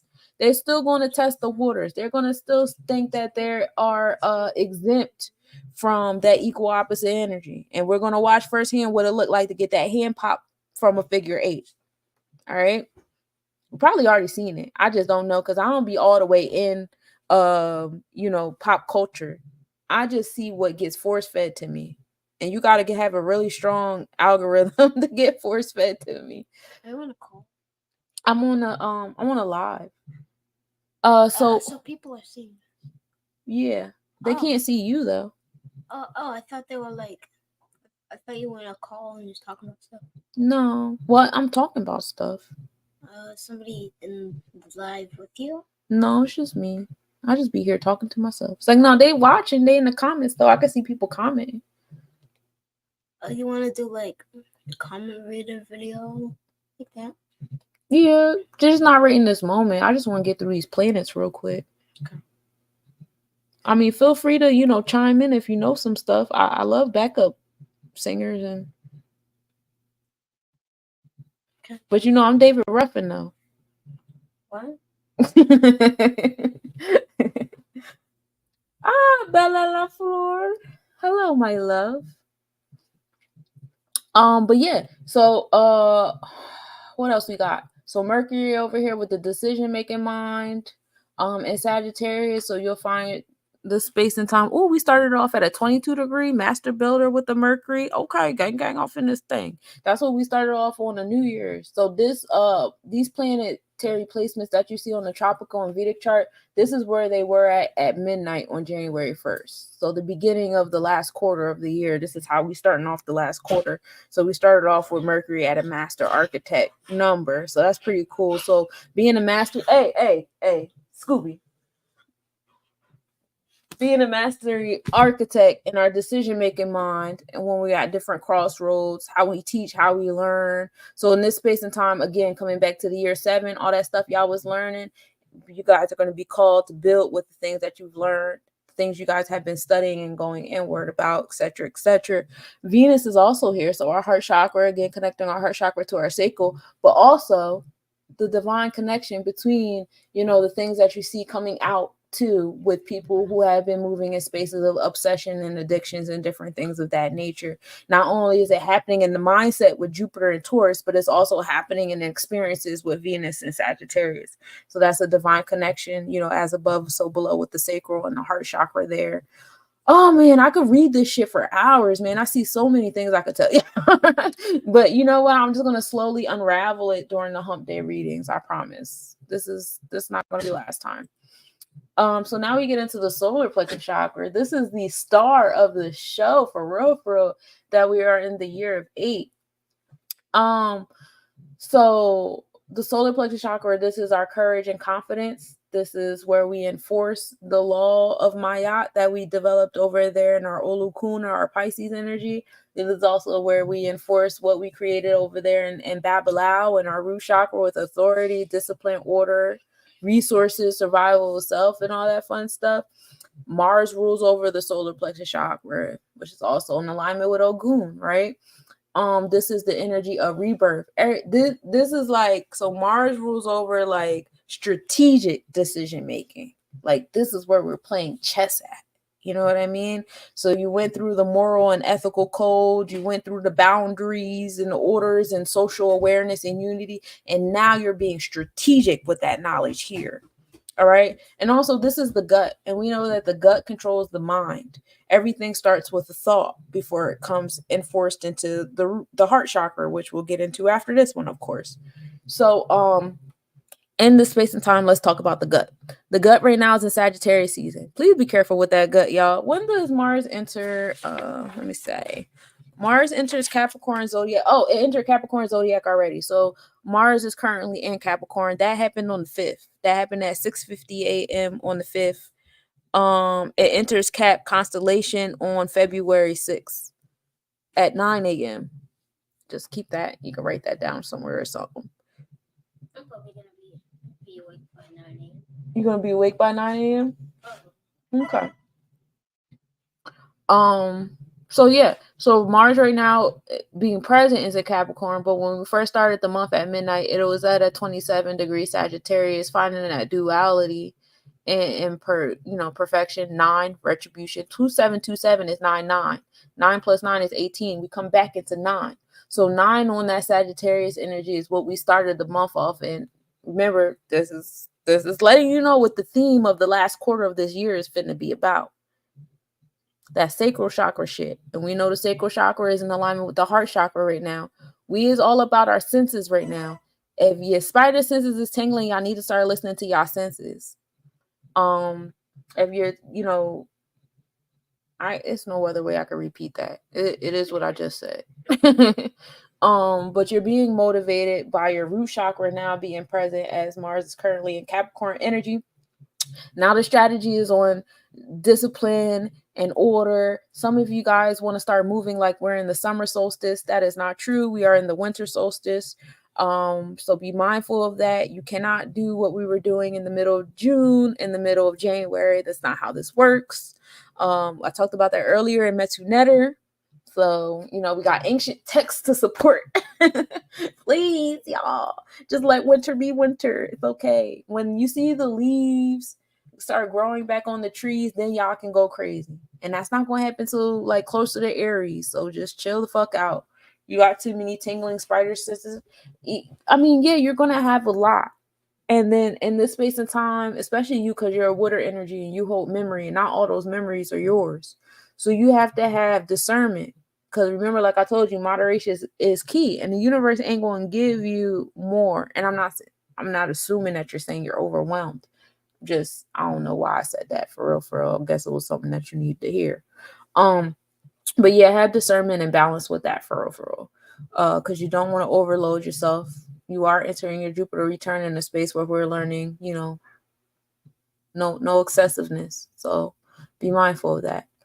But yeah, we're in this being strategic with the authority. A lot of you guys, if you haven't already started getting into how to establish yourself, whether you're getting into contracts or learning how to nationalize yourself or just building a village or just saying fucking I'm a vagabond or I'm a nomad or whatever the fuck you're doing. This is a space of time to be strategic about it, plan it out, set it in your root chakra, create that discipline and order. I'm not saying it's time to see the fruit from it, the flowers from it, implement it, have a whole bunch of energy to do it. That's not what I said at all. I said this is the time to be strategic. The gut controls the mind. Everything starts with a thought. All right. On the internal side of the solar plexus chakra, we have Ogun, of course. We have Chiron here, which is how we turn our wounds into strengths. New beginnings on our wounds. A lot of you guys have been healing with those. I'm so proud of y'all finding your strength in your wounds. Keep moving, keep going. We've gotten through, a lot of people have gotten through childhood wounds. There's some adulthood wounds. There's some wounds that you didn't even experience yet, but because you have so much well-versed experience with how you transmute these things, the next wounds that come into your space are going to be a piece of cake if you allow them to be. Now, if you don't, that's on you. Again, year of 8. This is also a dragon year. We don't have to move like everything's moving against us. Sometimes we just got to accept the fact that we can't see all the bigger pictures and that everything is always working in our favor any fucking way. Aries is also over here. Aries is the primordial feminine energy. Primordial feminine energy, we feel that whether you are in a man body or a woman body, everybody is feeling that primordial feminine energy, that intuitive spiritual energy awakening within self, and we love it here. The true note is also here, dialing into the actual draconic chart, aligning the tropical and the Vedic with the draconic chart, which is fun. Actually, not so much the Vedic, because the Vedic chart still has the true note in Pisces. So the true note is the direction that we're going towards as a collective. In our mindset, we're all moving towards new beginnings. We're also moving towards war, because don't forget, Ogun is war. Also enforcement of law, courage, fearlessness, all that is coming. You know, we're collectively thinking fire into fruition. What is that? Revelations. Somebody told me recently, I recently had this dude, I don't know why he was so compelled to tell me, he ran down the entire Bible to me, like 2 hours in the store or something like that. But he had told me, and I wrote it down, and I just feel compelled to tell y'all. Read the first 7 chapters in the book of Daniel, and then read up to the 14th chapter in Revelation. And that's what I got for you. What's up? May I have some mints? Some what? Mints. What mints? I remember yesterday I saw you have mints over here. Don't be clucking my mints. Those are for me. No, you cannot. Just one? Just none. Alright. Ah. So, yeah, that's what we got over there. The primordial feminine energy, bringing that intuitive energy to truth node. That's the direction we're going. So, like in our Vedic chart, as far as our vibration goes, we are moving towards that Piscean energy, right? People are moving towards the Akashic records, aligning with Mayat, that internal law. Some of y'all's tipping y'all scales on Mayat. Some of y'all are straightening the scales on y'all Mayat. It's really where, everybody has a place, and some people have to come back. Some people have to repeat degrees. Some people, that's just your place to be where you're at.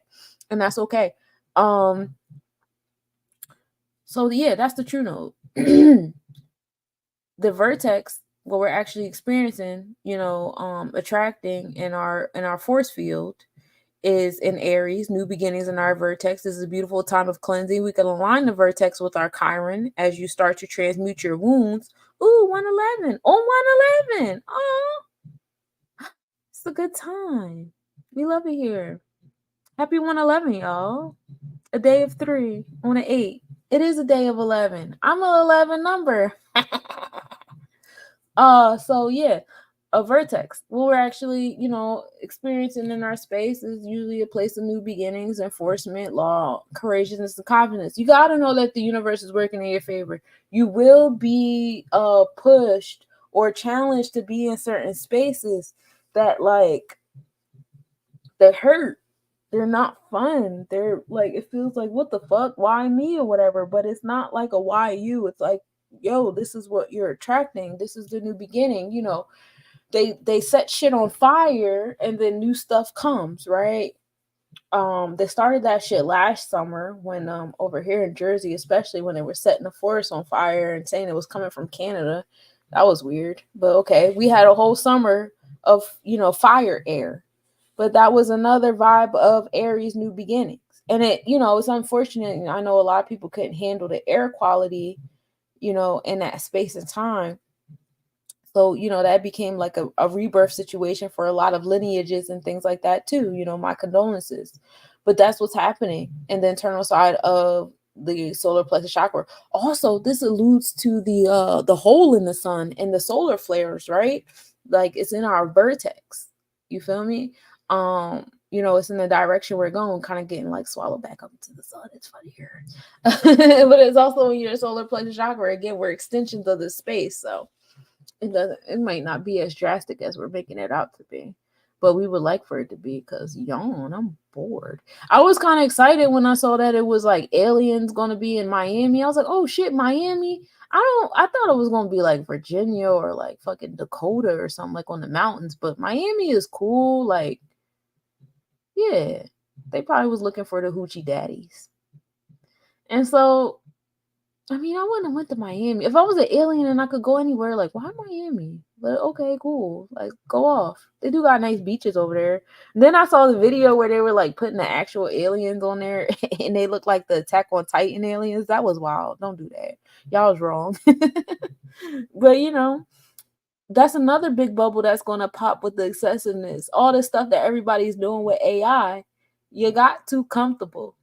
People are getting too comfortable with AI to the point where they're being revisionist and they're actually helping Project Bluebeam along with creating this false narratives and false images and stuff like that. And so, you know, that bubble's gonna pop too. That's more karma and Saturn and Pisces and Pholus making its way somewhere and all that fun stuff. So yeah, let's get into Scorpio, which is, you know, in the spotlight. Scorpio, we're in the year of 8. We're about to go into the energy of the dragon soon, and we love it here. So with Scorpio over here, we have all Maya over here, which is like in the Pacific Islands. This is the same energy of your Moja or Cancer. It's the divine feminine energy, your connection with nature and the cycles of nature. And it's in Scorpio, transformations here, right? And it's in the first house. Right now our ascendant house is in Libra. We are rising and balancing the scales. You guys, in this month, we're actually being led to, hey, no excessiveness. You guys want to fast. Y'all want to, you know, create more discipline in your routine and order. Like, for those of you guys who are tapped in, y'all feel it. I know y'all feel it. And y'all are planning and organizing it and things like that. But you just got to give yourself grace, because we're in winter. We're still winter. Winter literally just started. So like, chill. We didn't even get our snowstorms and stuff yet. It's okay. We're coming out of the darkness, but it's still cold. Pay attention to the full moons, because the name of the full moons will tell you. Once you start getting to the new moon, the new worm moon or whatever, or what is that? The moon. That's the worm moon, when the soil starts softening up so well that you start seeing the worms and stuff. Once we get to the worm moon, then you can start, like, you know, doing cartwheels and shit. But we're not there yet. All right. But yeah, we in a space of Libra rising. You know, it's all about balancing the scales. That is the ascension given energy that we are giving off as a collective. Justice is being served. People are speaking on it heavily with a lot of different things that are going on in today's world. Some of that shit is not real. It's just to harvest your energy and distract you from actually manifesting where justice needs to be balanced for real. I don't get caught up in the celebrity shit too much, because I'm really trying to learn this straw man shit, because that's where I feel like my Libra scales really matter. I feel like whatever they're gonna do in Hollywood is what they're gonna do in Hollywood. That's between them, their contracts and things like that. You know, I protect me and my kids. Anybody who know me personally, y'all know I do not play around with my kids. You know, I say y'all protect y'all babies and create a community around them. Do not play around your children. Don't be allowing your children. I won't say don't allow your children to aspire to certain things, because some of y'all have kids that have to go through certain things so they can have a certain kind of story to help others. And it's unfortunate that we have to watch our children go through certain things so that they can do that and be that. But that's in alignment with Chiron. And we did it and we survived. We here. It is what it is. And it's like we move in gratitude that our children have people like us now in their life that we didn't have when we were going through our things. So, you know, we move in space like that and assist our babies in every way we can. But in spaces where you could prevent it, like, I'm not teaching my children to want to aspire to go to fucking Hollywood. What? No. Do you not see what's going on over there? No, we're not going to Disney World. It is certain shit that we just not finna do, because we're not going to support those things. I don't even take my kids to the zoo, because I don't like just the idea of it is wild to me. But that's neither here nor there. That's my little extreme thing. But that's what we're doing here. You know, you pay attention to whatever scales that you want to see balance, whether it's scales in your personal life and government and authority and, you know, your relationships and your partnerships and your business ships within yourself. Some of you guys have scales within yourself that need balancing, and you need to learn how to give and receive from yourself because you're not doing too well. Ooh, I was talking to myself too. I don't give a fuck. I'm working on it. Palace is also here, you know, showing you the genius like qualities that you keep overlooking in yourself. And some of y'all keep overlooking how powerful y'all are. Some of y'all keep overlooking how confident you are, how strong you are, how much you know, and how much you can afford, because you might be a knowledge hoarder like me. So Palace is here to show you, like, bro, you have the power, you got the juice, you know how to do the transformations. You know, we started off with it at a 17, a 1-7. It's reminding you, like, bro, you did everything in the year 7. What the fuck are we talking about? 1-7, you literally did everything in the year of 7. You took that initiative. Trust that. Bring it into the 8. 1 + 7 = 8. Then you got on the other side, you got 38. You got get out of your emotions with that 3. Transformations on that space. What's 3 + 8? 11. Right? 8, 11. So in the year of 8, we're mastering this Palace energy. I don't want no more overlooking y'all genius-like qualities. Y'all are amazing. It is not bragging to talk about who you are, what you can do, what Akashic records you tapped into, what past lives you lived, where you went, where you going. That is not bragging. That is not hubris. That is not, it only feels like that to people who don't know themselves. And if anything, they should be inspired to find themselves and ask questions. And if they're not, that's something they got to fix in their journey. That's above you. That's, you know, that's not even your business unless you want to help them. You know what I'm saying? But that's not bragging. You have to walk in your power so you can attract and magnetize what's for you. Some of y'all are sitting in tribes that are not your tribe because you're not being true and honest and fearless and courageous, speaking about your lives, speaking about your intentions and your goals and your energy. You know, because you're scared that you're going to push other people away because they're familiar, but fuck them familiar people, because you don't even want to be familiar to yourself anymore. Like, if you're tired of your old energy, why the fuck do you want to sit around all this other old energy, bro? Stop it. Sappho was here too. Sappho was like, bro, when you tap into that, you're going to serenade the hoes, you know? That's what Sappho is all about, serenading. How are you serenading? By enforcing what you got going on. By being in tune with the netters and being fearless about being in tune with nature and the netters and things. Abuntia, this is the placement of abundance. Whatever Abuntia is around, same energy that Folus gives. Well, Folus makes everything extreme. Abuntia just brings the abundance in the space. And Abuntia, we started off at a 22. We're literally manifesting in our space of abundance. I was just saying I'd rather be remembered than familiar. Exactly. And I don't even care how you remember me, baby. Because if you remember an old person, I promise you, when you look at this new one, you ain't going to recognize me. You might recognize like my sarcasm and stuff like that, but that's as far as you going to go. I think that's one thing that never changed about me is my sense of humor. I'm trying to be more conscientious with it, though. I feel like I could get a little dark. I just keep those jokes in my head. But yeah, by the end of the month, was that February 1st, Abuntia will end up in what is that? In Ophiuchus. So Ophiuchus was like he was a healer, but he was the healer of the gods. You know, so it's the whole next level, the whole nother echelon. Don't try to play me. But yeah, so that's what we have here, abundance. And I said it was closest to between Palace, you know, your genius-like quality that you overlook, and Sappho, how you serenading. So you have that nice combination of those 3 planets being in conjunction with one another, and we love it here. You know, if you find yourself being in a space where like you're overlooking your genius like quasi keep saying, oh no, I can't do that, I can't be here, I can't have that or whatever, that abundance is going to get overwhelming in your solar plexus chakra. Watch your gut health if you are suppressing this chakra, because you will have some GI issues in this area, because it rules your GI, stomach pains and dookie and shit. Now we get to the heart chakra. The heart chakra rules your vortex. This is the mid chakra. You have your higher and lower chakras within your physical self. You know what I'm saying? But this is also considered the physical and non-physical middle ground within your physical self as well. This heart chakra, it can be ruled by Leo in a certain aspect, as Leo fifth house energy rules over your creativity, your inner child, and love and romance and stuff. Venus rules over the heart chakra. And right now, Oshan is in Sagittarius. We started off the month with Oshan in Sagittarius. By the end of the month, it's going to be in Capricorn. Venus enters Capricorn zodiac on the 24th of this month, at 8:06 a.m.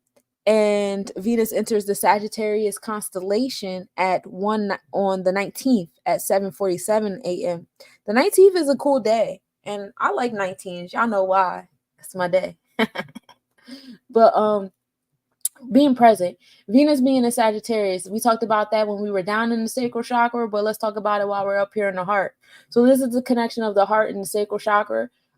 Be mindful of addictions, obsessions, overindulgence. Venus, the internal side of Venus is Taurus. This is a place of possessions. I couldn't think of moderation. Moderation is key here. We like to possess a lot of things. Be mindful of your materialism in this space and time. If you find yourself trying to accumulate too much shit, you're going to lose a lot of shit. If you are holding too hard onto your shit, that shit's going to get ripped out of your arms. That's just because we're in this year of 8. This ain't the time for that. This is the time for moderation. Being grateful, moving in gratitude for what you have. Also reducing some of your possessions this year. Reducing some of that materialism energy this year is going to help you with those Libra scales on the other side, and I'm going to tell y'all why in a minute. In the Vedic scale, we're experiencing that transformation on Venus. We started the month off with Scorpio is 8, so literally we started the month off with y'all realizing that moderation in your heart chakra is key. We need moderation with the dramatics, the extremities, the emotions. We need a sense of level-headedness when it comes to your wisdom, compassion, and your empathy for others. Some of y'all a little too empathetic, and y'all walking around with emotions and mindsets and heart sets that don't fucking belong to you. Wash that shit off. Some of y'all are walking around with giving too much or receiving too much. Be mindful of that. Transformations on those spaces. The spaces where things need to be evenly balanced. Come here, because we are rising. Our first house is in Libra right now until the end of this month. I don't even know when it changes, because the ascendant changes so often. I don't really keep track of that too hard. I'll probably start doing that in the mathematics though. But anyway, moving in this space. By the end of this month, our rising is going to be in transformation. So at the end of this month, there will be a test. So let's see, really work on that this month, because by the end of this month, we will be tested to enforce and go back to that solar plexus chakra placements. Okay. It's all about authenticity, and we are duality. Yes, be yourself. Absolutely. It is all about duality and authenticity and making sure, everything is, copacetic. Homeostasis. That's my word for this year, is homeostasis. While Olukun is doing big things, you think about the symbol of Olukun. It's a fish going up and a fish going down and a line going through the middle. You want to be the line in the middle this year. We don't want to be going up or down. It would be nice to go up or down. You know what? Just because you said authenticity. If you want to go up, go up. But I'm going to let y'all know right now, we in the year 8. So if you go all the way the fuck up, guess what? You might come all the way the fuck down. And some of y'all don't know how to add 2 plus 2 to equal 5. So some of y'all don't know that, I know many people in my life, they'll do nut shit to one person and then their car break down. And they never add 1 plus 1 to equal 3. They'll never say, oh, that must have happened because I did this. It would just be like, oh, my car broke down. Let me go finesse somebody to fix it. Bro, you didn't learn. The next thing that you do is going to fuck up. Just because they wasn't directly connected to one another doesn't mean that they're not connected in your vortex. You know what I'm saying? But, we rise in Libra. So that's, literally what's happening here. Over here on the feminine side, the internal side, we got the sensual forces. We're dealing with the seventh sphere here for my Sephiroth followers and Neru followers out there. This is the design worker. When we're dealing with Taurus energy, we're dealing with the sensual self of your vortex. You have Uranus here creating progressive changes in our space. And I want to pull out my little booklet so that I can give you guys some information.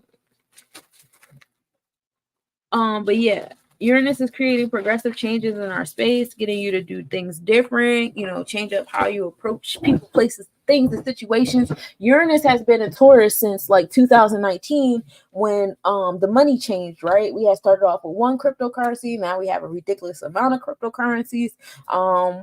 We have started, people have changed the dynamic of how, they date one another. We had some COVID babies, we had some COVID relationships, we had some, Uranus is like the big bang, man, in that space of money, wealth, and emotions and self-esteem and how you create your possessions and your materialism and how you maintain it. And and Uranus did. That was a big fucking bang that year, bro. And Uranus just been going on ever since, if you've really been paying attention and giving grace to, that energy. This is all about boldness and risk-taking and being spontaneous. So when it comes to this area of your life, check your Taurus placements, check your Uranus placements and see where it's supported at, where it's being conjunct and all the other aspects and things, because that'll show you where your rebellious, your individual energy, is coming from. And Uranus will be entering, what is that, Gemini? In the year of the horse. In the year of the horse, which is wild, because when you think about wild horses be on the move, y'all. And in a whole year, they like circle the earth, like they run the same distance as circling the earth, like mad times. I said mad because I don't know the number and I don't want to be a liar. Your Uranus is in Sag. Oh, so you'll definitely feel that. In the year of the horse, Uranus will be entering Gemini. So we're going to get a big bang in our community, communication, things like that. That's probably where we're really going to feel the bubble pop, because then we'll be in the year of 10, which brings us back down to 1. So we're redoing ourselves in the year of 1. I was born in the year of 1. And oh man, that's my year, y'all. I love it here. And it's the year of horse. And I'm a fucking horse. And it's my Jupiter return. I love it there. 2026 is my fucking year, bro. Anyway, that's neither here nor there. Jupiter is also here, expanding our philosophies and our mindset, giving us optimism in our space of our heart. Let that optimism and things help progress you to make rebellious and spontaneous and individualistic revolutionary choices.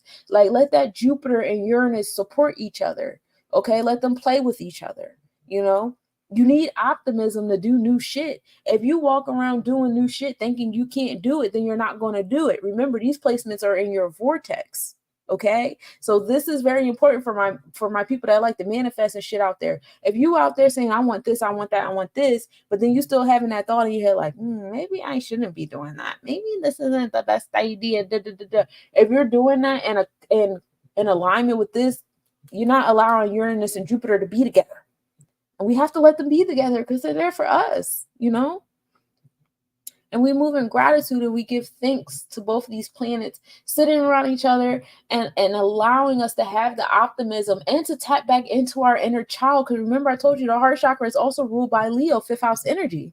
This is our inner child that we get to, be rebellious with and be an individual with and be revolutionary with and be optimistic with and expand on our inner child's philosophies. Like, hey, I'm the adult version of you, little nigga. And you know what? I've been through some shit and I experienced some shit. I'm going to help you expand yourself. I'm not going to suppress you. I'm not going to discipline you. I'm not going to punish you. I forgive you because you were a child. Now I'm the experienced adult. And now we both about to have fun together. That's Uranus and Jupiter. Let them have fun together. Sedna is the overall spiritual awareness of us as a collective. Now, Sedna has been in Taurus since 1966. So when Sedna finally enters Gemini, which will be in June, it's going to be a big deal. setting this year cycle is like 11,400 years. So we won't be back here for another 11,000 years. Isn't that special? So our spiritual awareness is on our heart chakra. It is on our materials and our possessions. You guys are starting to be more conscientious of, how materialism affects us as a people. This is also the age of love. Think about 1960s, the late 1960s. What was that? Like the hippie area. All you need is love. A lot of love songs coming out, togetherness, unity, things like that. And we've been on love ever since. And every energy, there's an equal opposite energy. So while we've been stuck on love and things like that, there has been energy, oh, we're gonna break up the home. And in the late 1960s, that's when a lot of other shit came out too, that to break up the home, to break up the village, to break up the family, to break up lineages and bloodlines. Both of those things were the center. It depends on where you were standing at on the chessboard. You know what I'm saying? But either way, it was still the focus. You know what I'm saying? So that's that there. But when Saturn enters Gemini, now we're having a spiritual awakening and community and communication.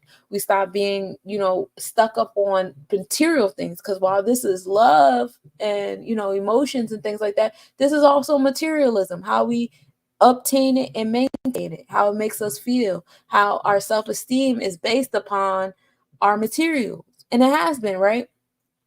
What kind of grades you got? What school you go to? What neighborhood y'all live in? What kind of car y'all got?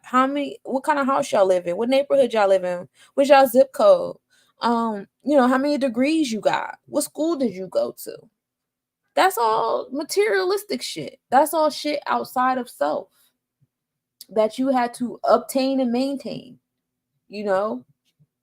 That's what we were worried about. That was where our mentality and stuff was at. So that was going on the inside. Now on the outside of things, we have Maki Maki here, which is like a Pacific Islander version of Leo energy. We have the South Node, which is where we're coming from, our comfort self.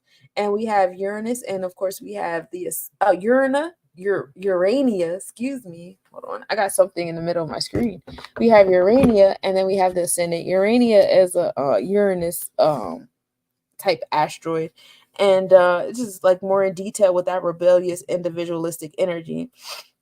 And I move in gratitude that is close to Maki Maki, bringing that rebellious energy to our experiences. And, like I said, Maki Maki is like the Pacific Island version of Leo, bringing us back to that inner child energy, this balancing the masculine and feminine side of the heart chakra. Yeah.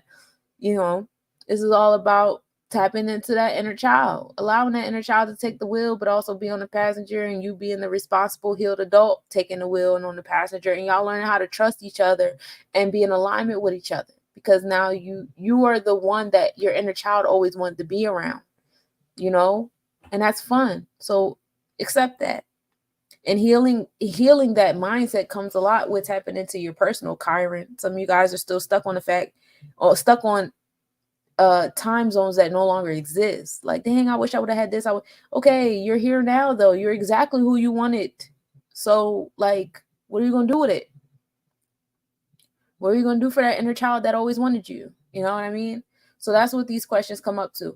The South Node down here in Libra is dope too. Now it being in alignment with the ascendant energy, because Libra energy is our comfort zone, right? This is what we do naturally. Naturally, it's always been about, the heart chakra and the vortex and balance and scales and justice and stuff. But our definition of justice has always been a little off. So I like that Urania is here to create that rebellious individualistic energy. Also pre-gaming us for Pluto being in Aquarius in a couple weeks too, which is going to be a wild and crazy vibe. Now we go up to the throat chakra. This is how we teach, how we learn, how we listen, how we speak, our decision-making mind, our crossroads, our ear, nose, and throat, our invocation. That's all the throat chakra. And it's ruled by Mercury. So we started off at midnight with Mercury at a 22 Sag. We talked about that earlier, master building with our decision-making mind. You guys can go back to the sacral chakra, overview I did to tap into, who Mercury was nearby. But up here in the throat chakra, this brings the sacral chakra into the throat chakra. You are speaking You are speaking. You are invoked by the sages and you are invoking the sages. I am the one who was summoned and I am the one who was summons. All right. That's Mercury and Sagittarius energy. And you're being a master architect with these downloads, you've been getting, or the spidery senses and the tinglings that you've been getting. It's time to invoke and make decisions with them. How are you listening? How are you speaking to them? What are you learning? Are you teaching with what you're getting? These are questions. And I already told y'all, a lot of you guys who have been in this, you got to know that it's always something for you to do. It's easy to sit amongst other healers and talk, and we love to have these energy exchanges. We have to start well, I won't tell y'all what to do. It is ideal to direct your energy towards people who are aspiring to come into this realm, because to introduce them to the correct disciplined way of doing things and shaping things will assist in the longevity of our practices. We have watched firsthand what the lack of gatekeeping and discipline does. We have been in Babylon for how long now? Do we like it here? Is this what we really want? These are questions you ask to the Sagittarius energy. We're talking about the sacral chakra here, right? That's Babylon. That Sagittarius energy can get Babylon real quick. Obatala was a drunk on the low, if you let him be. So it can get wild here real quick if you allow it be. That's a decision to be made. Now, it's in the 4th house, so we're dealing with home and family here. Your feminine nurturing spirit is also, invoking that spirit within you as well, in your intuitive space, in your 3rd eye. Capricorn here too. So again, where are we at with the discipline? Where are we at with the basic survival of self on our home and family with our feminine energy? Some of y'all are coming to those questions right now. Like, yo, what the fuck do I want to do? Like, watch the Virgos out here as a collective. Watch the Geminis out here as a collective. They're building on these things. They are building and they're speaking on these things. They're getting the downloads on these things. And if you look at these placements, this is also where you can see where the collective is on the individual level. These are where Virgos are at. They're in their sacral chakra right now, especially because the Black Moon Lilith is in Virgo. So like it's, Virgos and Geminis are definitely in their sacral chakra right now. They're getting that Obatala, the wisdom, the sage, the knowledge, and they also could be not falling, but flowing into their sacral chakra in different realms as well. And the Vedic scale is Scorpio, transformations in this space for you. As far as Mercury transits go, Mercury went direct on the 3rd at 6:45 a.m. Mercury enters Capricorn zodiac on the 15th at 7:30. And Mercury entered the Sagittarius. So now we're in the Sagittarius constellation right now, actually. So we're in the Sagittarius, we're in the Sagittarius zodiac and constellation in this moment. So we have it on our thoughts and in our vortex, which is pretty dope. I like that. By the end of this month, we'll be, we'll be at a 29 degree Sag. So we'll probably be starting the month off in the Capricorn constellation on February 2nd, which is the day of Oya, the Oya festival day. Mercury will be entering the Capricorn constellation. So Virgos and Geminis be going right back down to the root chakra, building basic resources and authority and boundaries and all that fun stuff. So this is also how you could tap into, that space and time for yourself. Us as a collective, you know what I mean? Everybody has their place, just like you have the mindset with human design. We got the projectors and the generators and manifestors. Well, on this level scale, we got the Virgos, the Geminis, we have the heart chakra, the root chakra, like we all move in these different spaces all simultaneously. So that's like an important part about knowing thyself and knowing the different facets of yourself, because when it comes to us talking about transit, things like this, you know where you stand, right? In the Vesta space of things, our passion is in communication. Our passion is in our community and our labeling, that 8th sphere in the tree of life, which if you get into their Netarus, that's where like man's ill lies. But we want to get better with that. We're gonna work on that, right? Especially now that Vesta's in the tropical and Vedic for a little bit with us. We have it in retrograde at the moment. I want to say Vesta goes direct on February 9th at 9 a.m. Vesta enters the Taurus constellation on January 14th at 7:30 a.m. So it's something to keep an eye out for. Our passions start going to our materials in a couple days on a Vedic scale. I kind of like that. Yeah, because a Vesta goes into, like, Vesta is our passion. It's like our vestal fires or whatever. And like thank you. And with Vesta going, our vestal fire is going in Taurus, it's like, what are you passionate about in your heart chakra? Like, and that's really like attracting like what you need in your vortex. That's gonna be a good time as far as on the Vedic scale of things, while our Vestas in our throat chakra on the tropical. So what day did I say that was? On 2/9? No. Oh, 1/14. On 1/14, and then that's also a karmic day too. At 7:30 a.m. That's a good day for, like, really paying attention to what you want, what you're passionate about. Do some like Akashic meditation, or just whatever you do that helps you listen to your heart. That's a good day to do that. On the masculine side of things, we did our vestal fire on the inside. On the outside, we have Lilith. We have Black Moon Lilith here. So, this is the energy. While our Geminis are feeling very passionate over there, and the ninth house is also over there. So those are the energies on our collective, Geminis out there. Over here on the collective, we have on the masculine side, Black Moon Lilith. A lot of Virgos have been entering their quote unquote villain era. And that's, us coming back into the primordial energy, which it's aggressively rebellious, but rebellious nonetheless, working in the universe's favor. It depends on what square you stand on in the chessboard, like I always say. You could be on the square chessboard where you're out there like stabbing people in the chest, or you could be over here creating boundaries and feel like you're being a bad person because somebody was really benefiting off of you having shaky boundaries. And now they're hurt and they're on their ass, and you're crying because you're watching them pick themselves up. I don't fucking know. But, it goes either way. But we started the month off with a 959. So retribution for how well you have been stepped into your Black Moon Lilith, how much you've been embodying it or allowing it to embody you. You know what I mean? Juno is also here. Juno is like, what do you need in a bond to want to be in the bond? And these placements are all in the 12th house. The 12th house is the Olukun house. We get into Pisces energy here.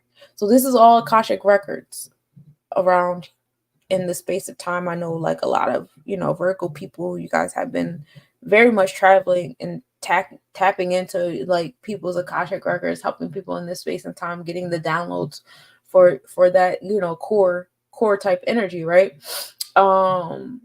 Juno is also here. It's what you need in a bond, whether it's a relationship or a contract or whatever, to stay within it. That's also on the minds in this space and time. Over here, decision-making minds on bonds and contracts as a collective. You already know I'd be on that nationality tip right now with the Federal Reserve notes and I'm working on my W-4 sandwiches, because you got me fucked up if you think I'm about to do income taxes. I never liked doing income taxes, and I honestly never really did them to begin with. So yeah. But yeah, Juno is here to bring that to the forefront. And then Juno is in Leo on the Vedic chart. So in our vortex as a collective, our Leos, our Vedic Leos out there, Vedic Leo placements out there experiencing this Juno bonds and contracts and whatever placements they have in that area as well. The moon, we started the month off with the moon in Virgo. We love it here. I believe we'll end the month off. Yeah, on the Vedic scale, we're gonna end the month off with the moon in Virgo too. Yeah. And that is always fun. So with starting the month with the moon in Virgo, the moon is all about home and family, your intuitive spirit, divine feminine energy, you at your, your comfort self, all that fun stuff. And having it in Virgo what kind of decisions are you making with your feminine self? What kind of decisions are you making with your intuitive self? What kind of decisions are you making for your home and family in this month? This is the last quarter of the year. Well, how do you want your flowers to bloom? What kind of flower beds are you creating? You know what I mean? Every time I say that, I hear what the fuck is his name? It's gonna come to me at a weird at a random moment. But the guy that made the song for the Batman movie. But every time I say flowers bloom, I just hear the song play. La la la la la la la. Like, oh shit. That's the type time I've been on. Hey Denny, I love you too. I miss you so much. I can't wait for us to connect. That's my homegirl over there. Thank y'all for tapping in today, y'all. I really appreciate y'all. At the end, yeah. So we start the month transformations in the space as we create this order and stuff. And mind you, all this is in the 12th house. So we're in the Pisces energy with all of this which is putting us in the space of Akashic records on all levels, whether it's your primordial feminine energy, the bonds and contracts. Remember in the beginning, I told y'all that a lot of these like UCC codes and all that stuff go way back to the Hammurabi codes. You can go back to the Bible, the first trust in the Bible, which is why y'all have to stand righteously. Because if y'all going to walk inside these rooms and stuff like that, and y'all going to say, hey, I'm a God ordained person, and if I pull up your Instagram and I say, no, you're not, the fuck you going to do, bro? And that's what's happening with a lot of people. They're getting their cars pulled them, especially that TD Jakes John, and that was just one of many. You're gonna see a lot more people in that sector coming out. But that space was like, oh, I'm God ordained and somebody's pulling their car. No, you're not. Let me show you how you're not. So all of that is coming out with that space too. Venus and Pisces. Oh yeah. The vortex in the Olukun. You have you got a little party over there in Pisces for you. Between Saturn, Neptune, Karma, Amos, and Eros. It's like love and challenges and all that fun stuff. Now we get to the third eye. I got cut off, but it's a kiss from a rose. Oh, yeah. Okay, kiss from a rose. Yes. So now we're in the third eye, last but most certainly not least. And the third eye is ruled by the sun and the moon. Now, this is the only chakra that has two celestial bodies. And it has two fixed celestial bodies at that. So this is like the third eye is very powerful. And the third eye exerts whatever you're doing in them lower chakras. You have to be careful because, like, bro, if you put a whole bunch of McDonald's in your solar plexus and then you have like not Cardi B is a bad example, but you got their lyrics. I don't want to say them as people because I don't know them as people. Sometimes I don't even think they're really fucking people. But if you have their lyrics in your root chakra and you have BET behavior in your sacral, where the fuck do you think your third eye is going to be? To say people don't have a third eye or their third eye is not open is disrespectful. We all have third eyes. All of our third eyes are open. The thing is, what is your third eye open to? What are you giving and receiving? Well, check your chakras, check your sephiros, because that determines how whatever you put in your lower chakras that we just went through determines how you're viewing things through your third eye. And not to say that your third eye was never closed. There was never a time where your third eye was closed. You could finger your third eye. I saw y'all over there jerking off your third eye, in the beginning of this spiritual drawing. That was cool. Y'all gave yourself a little nut headaches and shit. That's cute. But like your third eye was always open. You were just filling it with a bunch of bullshit. And yeah, you calcified it. So like, we know what calcified means. It's like it's crystallizing. Same way we get like kidney stones or, there's little blockages that happen because of the things that you put in it. But like, you decalcify it, you loosen it up, but that doesn't mean that it was closed. That doesn't mean that it wasn't working. You were seeing things. It was just a different point of view. But now you have a different point of view. Someone brought it to my attention to say, I never liked the word woke because it never made sense because Olukun is sleep. And I like to sleep. But to say that, you know, you got to wake up is fingering your third eye for sure. It felt great. Yeah, everybody was doing it. They was putting water bottles up there and everything. But yeah, to say that somebody is asleep is kind of disrespectful because everyone is woke. Everyone is awake. We're all awake. Everybody feels that there's something wrong and there's something off. What the issue is nobody is hopefully this year people start really enforcing their solar plexus chakra, or they start really engulfing themselves in the realities of others that are feel inspired or at least do herd immunity. But that was the issue. The issue was the solar plexus chakra. You guys weren't enforcing what you guys knew was wrong. We watched our grandparents be miserable and we watched our parents be miserable. They knew something was wrong. They weren't asleep. They knew something was wrong. They were unhappy. They know they're on plantations. They know money is fake. They know this is bullshit. They know that shit. Nobody's asleep. Their solar plexus is dormant. It's underactive. You know, if y'all check y'all rising signs will let y'all know what baton you're passing. Like I would say for me personally, I'm a Leo rising. I passed the baton of my father. All the shit my dad was doing, I love that shit. And when I think about my childhood, my dad was like my motherfucking superhero. A lot of the stuff about me, you know, is from experiences with my dad. Movies that I knew my dad liked, so I made sure I watched them and I liked them too. My dad liked this stuff, I like that stuff. So for you as a Cancer rising, it's your mother.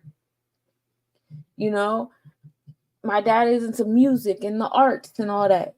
My dad is an entrepreneur. My dad, you know, this is, I'm sure he had jobs, but in my adult time, this is the longest I ever seen him. This is his job. But like, he's still an entrepreneur at heart. And so, you know, I'm inspired by that. And I look forward to carrying the baton of that. You know what I mean? So, excuse me. With that being said, like, you'll see that in yourself. What baton are you moving? Where are you moving it towards? And then pay attention to your true node, your north node and your south node, your Rahu and your Ketu, because when you get into the Kabbalah of things with your Sephiroth, that is where you feel comfortable at versus where you're going and growing towards. And it's not to do away with the south node, it's to find duality between the south node and the new north node, which is what we're learning how to do as a collective. We're taking those Libra scales that we've always known, the Hammurabi codes, the Bible, the Kabbalah, the Zohar, the Torah, the Quran, the Circle 7, the whatever the fucks. We're taking all that stuff from history. We've been playing the Sankofa game for a while, right? That's what we're doing with Libra and Aries. This is Sankofa season for us. We're not completely emulating the things back then because that would be comfort. We're moving towards Aries. We need new beginnings on these Libra scales, not to keep reiterating and repeating shit that already happened, but do anew, right? Because we're spiraling. We're not biting our tail into a circle anymore. We're spiraling and elevating. And you'll see that. You'll see more constellations on our ecliptic. You'll see more firmament around us. You'll see the ice wall melting and things rising. You'll see, you know, the pole shifting. Where there was droughts, there's now water. Where there was water, there's now droughts. I mean, be not afraid and know that the universe works in your favor and learn how to move with the netters. That's another thing. This life kept us rooted in human experience. They were treating us like trees. Yeah, people were finding pride in being in a house or at a job or whatever for tens and tens of years. People were finding pride in being in a relationship for tens and tens of years. Like, you know, and then we have this, like, initially we had the same Kofa mindset, like, oh, our grandparents were together for decades. Bro, they were miserable and they prevented each other from growing. Could you imagine if your grandmother really did what she wanted to do and your grandfather really did what he wanted to do and they weren't sitting in the same pot with their roots fucking suffocating each other or their leaves preventing each other from getting sunlight? Like, I'm not saying this is everybody's, you know, ancestors, but some of y'all ancestors, if they would have separated, they probably would have grown more. You know, we were being taught how to be rooted and stable no matter what. And it was a lot of suffering there. There was no movement in alignment with the netters. It was a lot of resistance with the netters, right? So now in this space of time, we get an opportunity to look at that and say, yo, We have to have realistic conversations. No more fantastical. We are no longer in the age of Pisces. That Walt Disney shit is dead, bro. We have to say, yo, take them sacred colored glasses off. The rose colored glasses go off in the space and time. And now we looking at things for what it for really, really is. We got that awareness now. Bringing it back the Asar and Aquarius up to Offset and Yamoja. Right? That's our moon. And right now we have our midheaven there. So right now, during this month, being in tune with the moon and the moon cycles and stuff like that, definitely going to do y'all justice. New moon on the 111, happy new moon, y'all. This is a Capricorn moon at that. So, this is a good time to pay attention to, your root chakra, your discipline and order, your authority yourself. Who's in authority in your root chakra? Do you got some invisible people on TV screens in authority? Do you got some old white people from the 1700s in authority on your root chakra? You got some old white people from the 1400s? You got some old white people from 250 BC? You got who is in your root chakra? Is it you? Is it your parents? Is it your grandparents? Is it your children? Is it some invisible people but you heard their sound waves one day? Who is it? And do you like them there? And if not, this is a new moon. This is the moon of cleansing. Clean our shit the fuck up before we get into waxing. Because once we get into waxing, now we're going to take all that empty space and you're going to build on it. And that's fun. We love it there. So, we have that going on with the moon right now being in Cancer. The moon in Cancer. Midheaven is in Cancer. The moon is in Capricorn. And so that's equal opposite, right? Isn't that the 12 and 6 o'clock, right? With Cancer and Capricorn. That's cool. So you have that, you have that opposition happening there too. That's like a magic wand there. They support each other. So the midheaven and the moon and Cap are supporting each other right now, right? That's cool. And so we don't have anything in Leo right now. Leo's a little scarce. We're not really too much focused on our masculine self or, our outward, how the light shines on different things. A lot of this is inward energy and down below. You know what I mean? So not too much. We chilling on the Leo for now. The 11th house is here. So social awareness, social justice. We are experiencing that in our different realms, whether you're just vicariously watching it with others or embodying it in yourself. That's the thing too. But that's what I have here. Now, I didn't even get a chance to go in depth with what I wanted to go in depth with. So I have to wait till the next Hump Day reading. Or if somebody has me a guest on their podcast, I would love to get into it. But I'm going to shed some light on what I was going to do because I'm not going to hold you guys too much longer. No, it's late. It's late for y'all. It's late for me. I think I have someone that wants to do a podcast with me right after this. I'm not sure yet. But the crown chakra, that's when we get into the Kenny Sean. Peace to the gods. When we get into the crown chakra, we get into, this is the Fibonacci. This is the soft spot in your head where the energy, comes and goes. You know what I mean? So there is no celestial body that rules this part. It's not really connected to the physical. This is the in-between when we start to get to the 8th chakra. And then I showed y'all all of that in the beginning of this presentation, what that was. But this is the universe. This is where we're channeling the crown chakra, the meditative, and all that fun stuff. So, these are the lunar cycles. So this is the lunar cycle wheel chart. And how the planets are tapped into them. Oh, it's so small. I can't see you guys' comments for a second because I need to see the screen. I don't know if I can. In full screen mode, new private chat messages will appear in the corner of your screen. But turn this off on your screen. Okay, I showed the chat. So if you guys comment, I think I can see it. All right, so making this a little bit bigger for myself.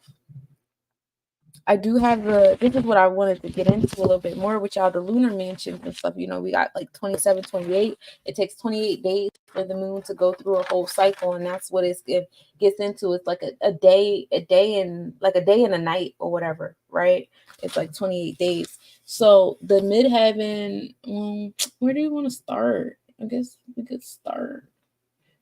I'm not gonna go too crazy, but like let's at least talk about some of these things. Like you have the sun in Capricorn, and it's in the Shravana Pada. And just to let you know, so the Padas are 13 degrees. Each how do you do it? Like the 360 degree is divided into 27 spaces, and then there's an extra one for the 28. So there's like 13 degrees in each pada, if you will. Well, no, padas are actually a fourth of the 13 degrees. Excuse me, it's more math. So a pada, so the nakshatra is 13 degrees. A pada is a fourth of that. So a pada is 3.33. So when you see numbers like that, you could pay attention to maybe a pada that your ruling energy is in or something like that. That's a thing too. Or 1333 is what, like 133 on the clock. You can tap into a pada on that as well. But yeah, let's talk about the sun in Shravana Pada,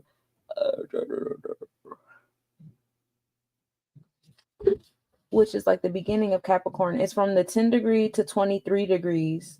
And the positive energy of this is highly intelligent, well educated. Music, math, and astrology is on the forefront this time. Powerful, intuitive, and kind. Some negative traits of this is overly open minded. So be mindful of that. Hypersensitivity, jealousy, gossiping, and extremists, which we see that heavily right now already. The hypersensitivity comes a lot from the fact that we just got through the winter solstice, and the winter time is a big spiritual time in the space of stillness and coldness. So you want to be mindful of that, and just be mindful. You do what you want with it, but be mindful. We have Jupiter over there in Shatabisha Nakshatra, which is no, I'm sorry, I lied. That's the Vedic. Yeah, I was right. The positive is intelligent, independent, helpful, generous, respectable, powerful, influential. Negative is stubborn, argumentative, restricted, melancholic, lonely, lack self-confidence, and lack of communication. Now that's Saturn on the Vedic. That's what you be attracting in your challenges in this space and time, right? I could do this. I just don't want to get into it too much because I'm kind of ready to. But yeah, so y'all could take screenshots of this, but this is the wheel chart of the lunar mansions, where we at on the tropical and Vedic scale. So we have fixed stars in our constellations, and our fixed stars, they travel. So throughout the year, this is where our fixed stars are traveling through the constellations. On the tropical, oh, you guys can't see my mouse, but you'll see the star, you'll see the constellation it's originally from. Like you got Aldebaran, which is the eye of Taurus energy, and then like it goes through Gemini on the tropical, and then on the sidereal or Vedic it goes through Taurus. And then it shows you, declination and how high it is and the magnitude, for my sky watchers out there that actually like to look at stars. So this is a good one for my telescopers, for those of you guys that like to look up and look in the sky. And then also you can do the chemical equations with this. Like if you know what electromagnetic energy that particular star gives off, and you see where it's, where that star is going, what constellation is going into, mindfulness. So, and here goes the rest of the stars. I was looking at this one in particular. Sirius star is from the Canis Major, we know that, but it's around Capricorn on the tropical and Gemini on the Vedic. Orion's belt, Rigel, that bright star in Orion over here. Betelgeuse is also another bright star. I always see Betelgeuse, but oh yeah, Betelgeuse up here. That's the orange star that's on the shoulder of Orion, and right now that's in Gemini. And so yeah, these are all the stars. Spica is a big star in the Virgo constellation. And it's Libra Virgo energy. So yeah, this is for my sky watchers out there. You want to catch some fixed stars that are really bright and pretty. Those are it. And as you know, we just went through the December solstice. This is how, the solstices and the equinoxes go around and how we view it. Which you already know. So this is what I be talking about. We are over here. Okay? We are at perihelion. We are not at aphelion. We are at perihelion. All right? So we are in the space. Well, that doesn't even make sense. But, I'll let y'all live for now. But yeah, so we're in a space where we're not in summertime. So we're not going to act like we're in summertime. We have stuff coming. So I'm going to read with you guys the astrological update for today. And then I'm going to read off some dates of major things, and then I'm going to let y'all go. And then, like I said, throughout the rest of this month, as I do hump day readings and I be guests on people's podcasts and I do random things, I'm going to keep going through this. This will be something that I utilize, honestly, for the rest of this year, because as I go through this, you're going to see more stuff for the rest of this year. So let's just talk about today. So for today's astronomical update, we start off with a 0% waning crescent moon and the moon of cleansing, the moon rising at 7:53 a.m. and setting at 5:01 p.m. We are in the Capricorn zodiac energy with it. So we're in our root chakra with the moon. The sun rises at 6:04 a.m. this morning and it'll be setting at 4:11 p.m. The moon in Albaldo will be in conjunction today at 2:18 a.m. The moon will be 6.2 degrees south.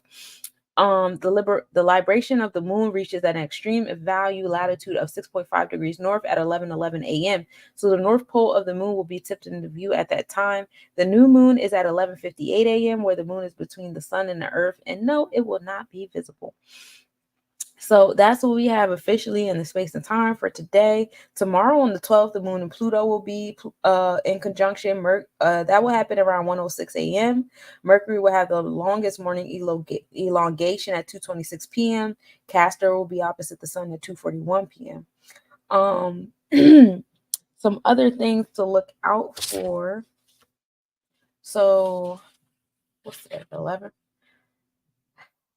Ceres enters the Sagittarius constellation on January 24th at 8 a.m. Pallas enters the Scorpio constellation on January 20th at 7:50 a.m. Juno will be retrograde on January 14th at 7:30 a.m. Remember, Juno is the planet of what you need in a bond or contract to stay within it. All right. Vesta has been in retrograde and will go direct on February 9th at 9 a.m. Vesta enters the Taurus constellation on January 14th at 7:30 a.m. Aries has been in retrograde and will be going direct on January 13th at 7:20 a.m. Aries enters the Aries constellation on the Vedic scale on February 5th at 8:58 a.m. Sedna has been in retrograde and goes direct on February 12th at 9:20 a.m. Almea will be going in retrograde on February 1st at 8:40 a.m. Maki Maki went into retrograde yesterday on January 10th at 7:10 a.m. Eros entered the Aries zodiac. That'll happen on January 26th at 8:10 a.m. Eros will enter the Aries constellation. Oh, well, let's start with Pisces. Eros enters the Pisces constellation on January 18th at 7:40 a.m. and enters the Aries constellation on February 28th at 10:25 a.m.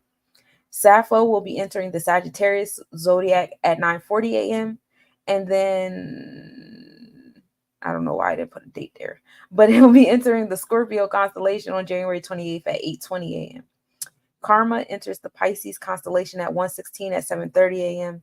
Psyche enters Capricorn constellation on February 28th at 10:20 a.m. The Sun enters the Aquarius zodiac on January 21st at 7:50 a.m. The Pisces zodiac on February 20th at 9:50 a.m. The Capricorn constellation on the Vedic side on January 15th. So it seems like the days between the Vedic and the tropical are going further and further apart, because the last few months it was only like 3 days. This month it's the whole 6. Between the transits. So Capricorn constellation on 115, that means that we'll have 6 days with the Sun in Capricorn on the tropical in the Vedic scale, and then I believe about 1 or 2 on the draconic, because I believe the Sun enters Capricorn on the draconic scale on like the 16th or 17th. The Sun enters Aquarius constellation on February 14th. Oh, that's cute. At 9:30 a.m. Mercury was direct on January 3rd at 6:45 a.m. Entered Capricorn zodiac on January 15th. Sagittarius constellation on January 8th. Capricorn constellation on February 2nd. Aquarius constellation on February 21st. Venus, oh yeah, and so we're still in the shadow of Mercury. Mercury's shadow doesn't go direct until January 22nd. For those of you guys out there that are still affected by the retrograde a little bit, we've came out of it for the most part, but we still have a little shadow there left. Venus enters the Capricorn zodiac on January 24th at 8:06 a.m. Sagittarius constellation at January 19th. Capricorn constellation February 12th. Mars enters the Capricorn zodiac. That happened on the 5th at 6:50 a.m. It'll be entering the Capricorn constellation on February 6th at 9 a.m. Uranus has been in retrograde and will be going direct on January 28th at 8:25 a.m. Pluto enters the Aquarius zodiac on January 22nd at 8:01 a.m. I'm sorry, I kept saying the 19th and the 20th all day, right? It's the 22nd actually. And that's that. Yeah, that's what I have there for that. Yeah, that's what I have there for that. So I also had, planetary placements like the Leonis minorites. They end. That's a meteor shower. They end on February 4th. Mercury will be superior conjunct to the Sun on February 28th. Let me see what else I got. That's a little bit closer to where we at. Most of the stuff is February, but I also wanted to show you. So at some point in time, it's the pathway of Vesta during this month for my Vestial followers. Vesta entering Taurus is going to be a vibe, definitely. Then we have, on the 27th, we have a nice alignment of Mercury and Mars. And then you can even make a triangle between Mercury, Mars, and Venus being the top. Mercury and Mars being power bottoms. I'm sorry, I had to. My bad. No, I didn't. Anyway, I don't know if y'all noticed, but Orion been looking real sexy in the sky. We done seen, I know y'all see that little yellow arrow right there. That's the nebula cluster. That's supposed to be the sword of Orion, which has been visible by the naked eye. Oh, so boss. And Betelgeuse is that bright orange star you see on the shoulder of Orion. I'm sure you guys see that star first before you see the full body. So, Orion has been really beautiful in the sky for us. We give thanks. And this is another image of how Betelgeuse is, right underneath the Gemini twins, Castor and Pollux, being the heads of the Gemini twins. Those are 2 major stars for my sky watchers out there. And we do have meteor showers coming, around and about these. And the Sirius star is below as that star begins to, start coming down and things. Another, view of the night sky for my sky watchers, so you guys can see how the stars are aligned when you guys go look up. I always start with Orion because it's been the easiest to see, and then I just kind of go out from there. So you got the Eratinus River going down. Above, you have Hyades, which are the bullhorns of the Taurus constellation. Then you have the Pollux and Castor Gemini twins right by the upper hand of Orion. Then you have the Monoceros, which we have beautiful meteor showers from that area that's next to Orion. We have the Canis Minor. Then, Canis Major is on the other side of Monoceros. The Hydra Serpent is over there near Cancer. It's a nice time over here. This is the moon when it's at aphelion, which is the furthest distance from the sun. My stomach is growling. This is Ursa Minor. We do have another meteor shower coming from around the Draco. This is the Draconid meteor shower that we have to look forward to.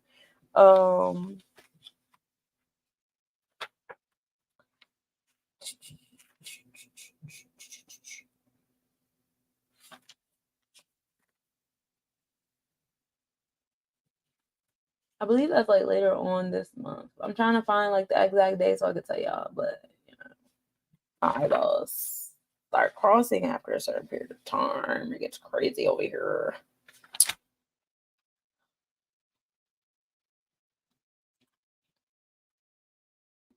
Supermoons and micromoons, we have them coming up for both of us. Oh yeah, so I got into like, the next full moons that we have too. That was also something I wanted to run down. I was going to run down all the moons for the rest of this year. This is the comet that we'll be able to view towards the end of this month. It'll be the closest to Earth. And this is another really dope like space model.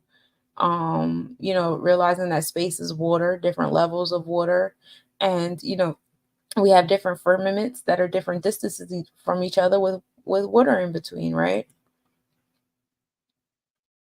And we've never been to the bottom of the ocean, so the solar eclipse that we're going to experience in April, it's going to be the last visible solar eclipse in the northern hemisphere. I don't think we're going to have another visible one until like 36 or something like that. So the best way to see this one is going to be in Arkansas mountains. But yeah, this is the pathway of the solar eclipse as far as the electromagnetic energy goes.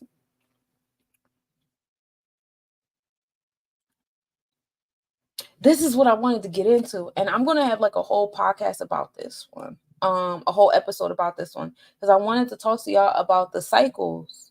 Our sun cycle starts next year. Well, this is the year of the sun cycle, goes from Aries to Aries, of course.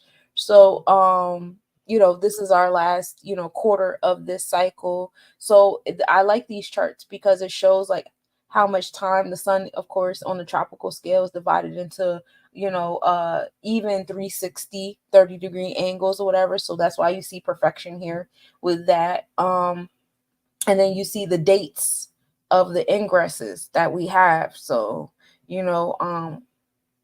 this is the tropical chart too. So when we get into the Vedic chart of things, it's still the 360. Because that's just how we keep measuring. Mine is like Cancer is a little bit longer. The sun might be in Cancer a little bit longer than everybody else, so it's like a little wobble there, which is ironic. But neither here nor there. The dates are a little different. And then it also tells you, what I like about this as well, is it tells you how many days that the star spins in that particular zodiac energy on this chart on the side. So you see certain days we're in the zodiac for 31 days, certain is 32, certain is 30. So not every month is 30 or 31 days. You see what I'm saying? My theory on this is I feel like at some point in time we have to learn how to reset the calendars and the clocks. And for a lot of us that are coming into this space as star season, new seed, that's going to be our responsibility. But we have to learn how to tap into our solar plexus chakra to enforce this and do this. A lot of us are afraid to implement these brand new things because it sounds crazy, it's new. But let Uranus and Jupiter play with you in your heart chakra this year, especially as Saturn over there too. Create new mindsets for you and stuff like that. And let's be rebellious and push, against the grain. Same way we did with the currency. We could do that with the calendar. We could do that with time. We could do that with anything. That should have showed you that. If we could do that with money, what else can we do? You know what I mean? These are the cycles of Mercury. You know, this is the tropical, and so on and so forth. So I really want to get into this heavy, like later on. Not going to do that with you today, but I do have all of them to show you all the cycles of where we start and where we end. Because some of these planets and some of these, we're closing our cycles this year or next year or whatever. And I want to talk to you guys about that. And then these are all the retrogrades that we're going to experience this year.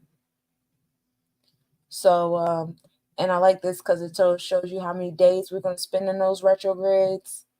Was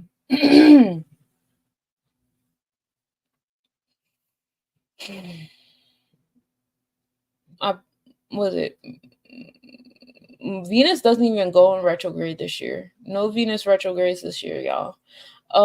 Mars does one. What's the next retrograde? The next retrograde is Uranus. Well, no, Uranus goes direct later on this month. Juno, I believe, goes in retrograde. That's the next retrograde. That's the asteroid that we have. Excuse me.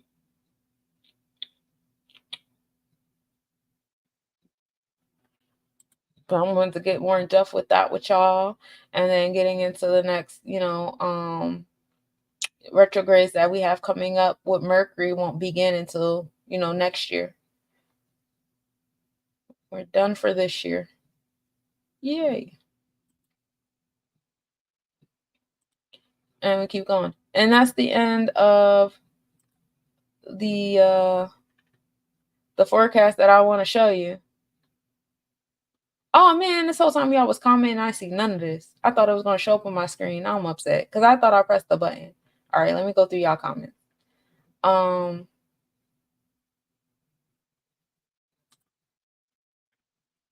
We got seal. La la la. Okay. Nah, it is really small.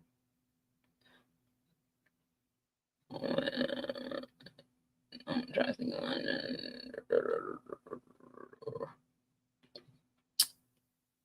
Yes, the Sword of Orion.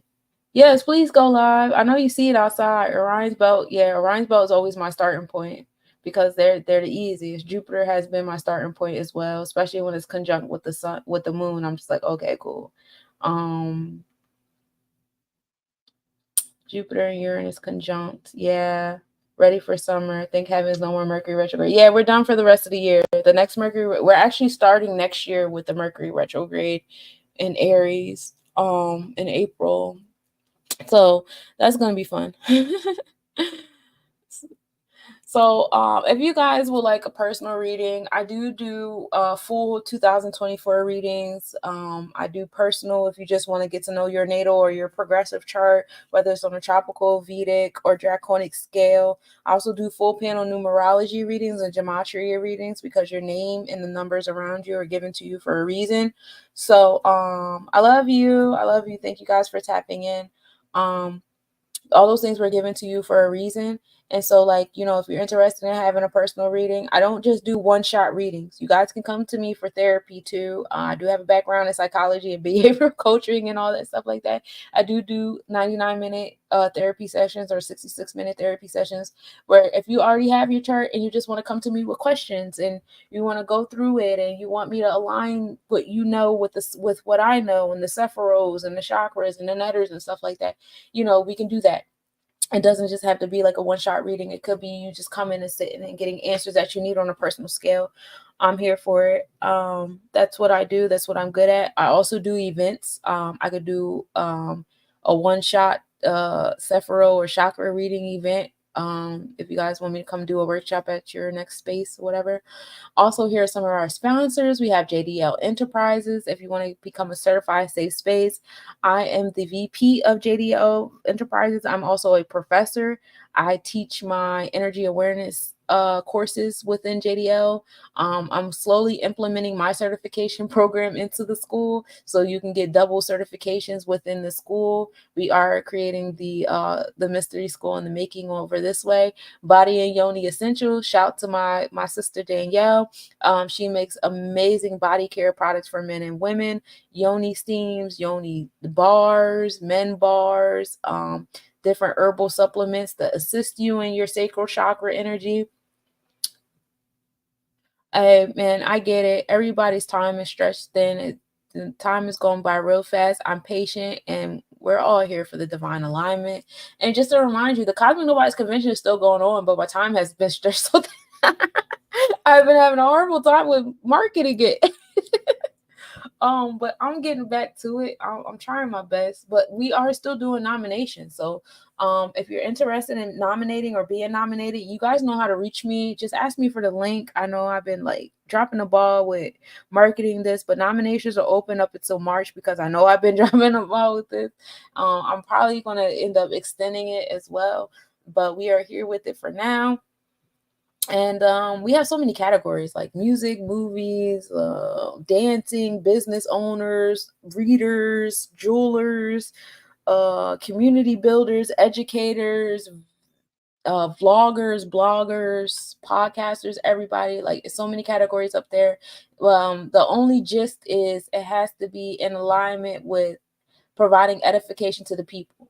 Like, if you're going to nominate a musician, make sure that their music is up to par with the image that Cosmic Nobodies, obtains and upholds, because we can't be out here nominating people that's talking about bitches and hoes all day long. That's not what we're doing here with the Cosmic Nobodies Convention. It's one thing to be a creator. It's another thing to be a disciplined creator with a moral code in the world of Babylon. It's a very difficult thing to do. And those that are out here doing it, y'all deserve y'all flowers, because we even have spiritual guys telling us to start twerking in Babylon, and it's wild out here. So for those that are, sticking to your guns and sticking to the laws of Mayat, these awards are for you. Also, reach out to the brother Naganetter. He has a dope ass, radio station, Naganetter Thoughts, on YouTube. I'm a big fan. He has great thoughts, great insight. He also does graphic design and advertising and all that. Also, Chakra DJ Archie Angle. He's amazing sound shaman, for your next event. Hit up the god. Also, Cosmic Nobody's University. I kind of like pre-gamed y'all for that one already. Like, I'm teaming up with JDL Enterprises. We are intermingling with our certification programs. I do have the energy awareness program where I'm teaching you guys how to align with the Sephiros and all the pleromas and the outer selves, and I'm teaching to you guys in detail. The Cosmic Nobody's Coven. If you guys are interested in joining the Telegram, the spiritual support group, please reach out. It's a really dope Telegram group. We meet FaceTime every Monday, 5 p.m. Eastern Standard Time. And throughout the week, we're just messaging each other, supporting each other, sending each other updates. It's a family that we're creating here. And, in my mind, I would like for us to expand and move more into the physical and creating more physical environments around each other. And that's what we're moving towards. So we love it here. It's Martin Luther King Day. And this is just all extra stuff that I've been wanting to do classes on, but I just don't be sitting here long enough. I wanted to give you guys the quick maths and all of this stuff. But I got so much. I just want to be your astronomy teacher for a day. I just got to make space to do it. I have a lot going on, and not a lot at the same time, because the wintertime, my energy levels is just so low. So when I be doing the degrees, this is how you could put your hands in the sky to align with the degrees that I be chatting about. And the directions you could do it. That's a good one right there. I enjoy that one. So if you want to get almost a 30 degree, you can put this symbol, the symbol in the sky or whatever, and I get you there. Especially when we're looking at conjuncts, like when I tell y'all that, such and such and such is, south, southwest, 5 degrees, whatever, you could use your fingers in this motion to see, that's star such and such. Okay. So this is the little ruler cheat sheet for y'all. yeah, I love being an astronomy teacher. Magic School Bus was my thing. So this was the model I was talking about when I was like, I think it's Harry Potter or motherfucking Da Vinci Code, when they had all the little rings going around each other and stuff. And you could look at this as like the firmament going around in a circle, but even firmament has electromagnetic field. So whether you want to look at this model like the marbles in space, or I hate how they make flat, or like what was that, NASA or science or whatever that Instagram page was that tried to make flat Earth just look like it was the only flat piece, and its water was separate from the rest of the waters of space. Yeah, that was a very obnoxious of you. But I'm glad you and your duck heads got y'all little laughs, ha ha ha. But you guess what? The intellectuals get the last laugh, because we're now in the age of Aquarius. So all that Pisces shit y'all was doing with the fake models of space and NASA always lying and shit. Yeah, that shit is coming out. Y'all was cute with y'all little Instagram post y'all posted this week. Y'all was real cute. Anyway, so yeah, so much shit I want to teach you. Like, this PowerPoint is so fucking long, y'all. I'm on slide 90 right now. And it's just like so much stuff I've been like, I have in queue, I have notes with that I've been wanting to like flow, which I'm not there yet. I'm gonna make space. Summer times are always better than me. Y'all know I'm a Leo rising, so you gotta get me in the summer. That's when I'm rising, y'all. That's when I'm rising. But that's what I got for y'all today. I'm very grateful that y'all tuned in with me today. I appreciate y'all. Always appreciate the love. I appreciate y'all communicating with me in the chat. Y'all I love y'all thoroughly and through. And so, yeah, peace. Ready or not, here I come, I stay fly. Materializing all my goals with my third eye. These hands command my life expansion, that's on my tribe. These hands demand financial stances and less supply.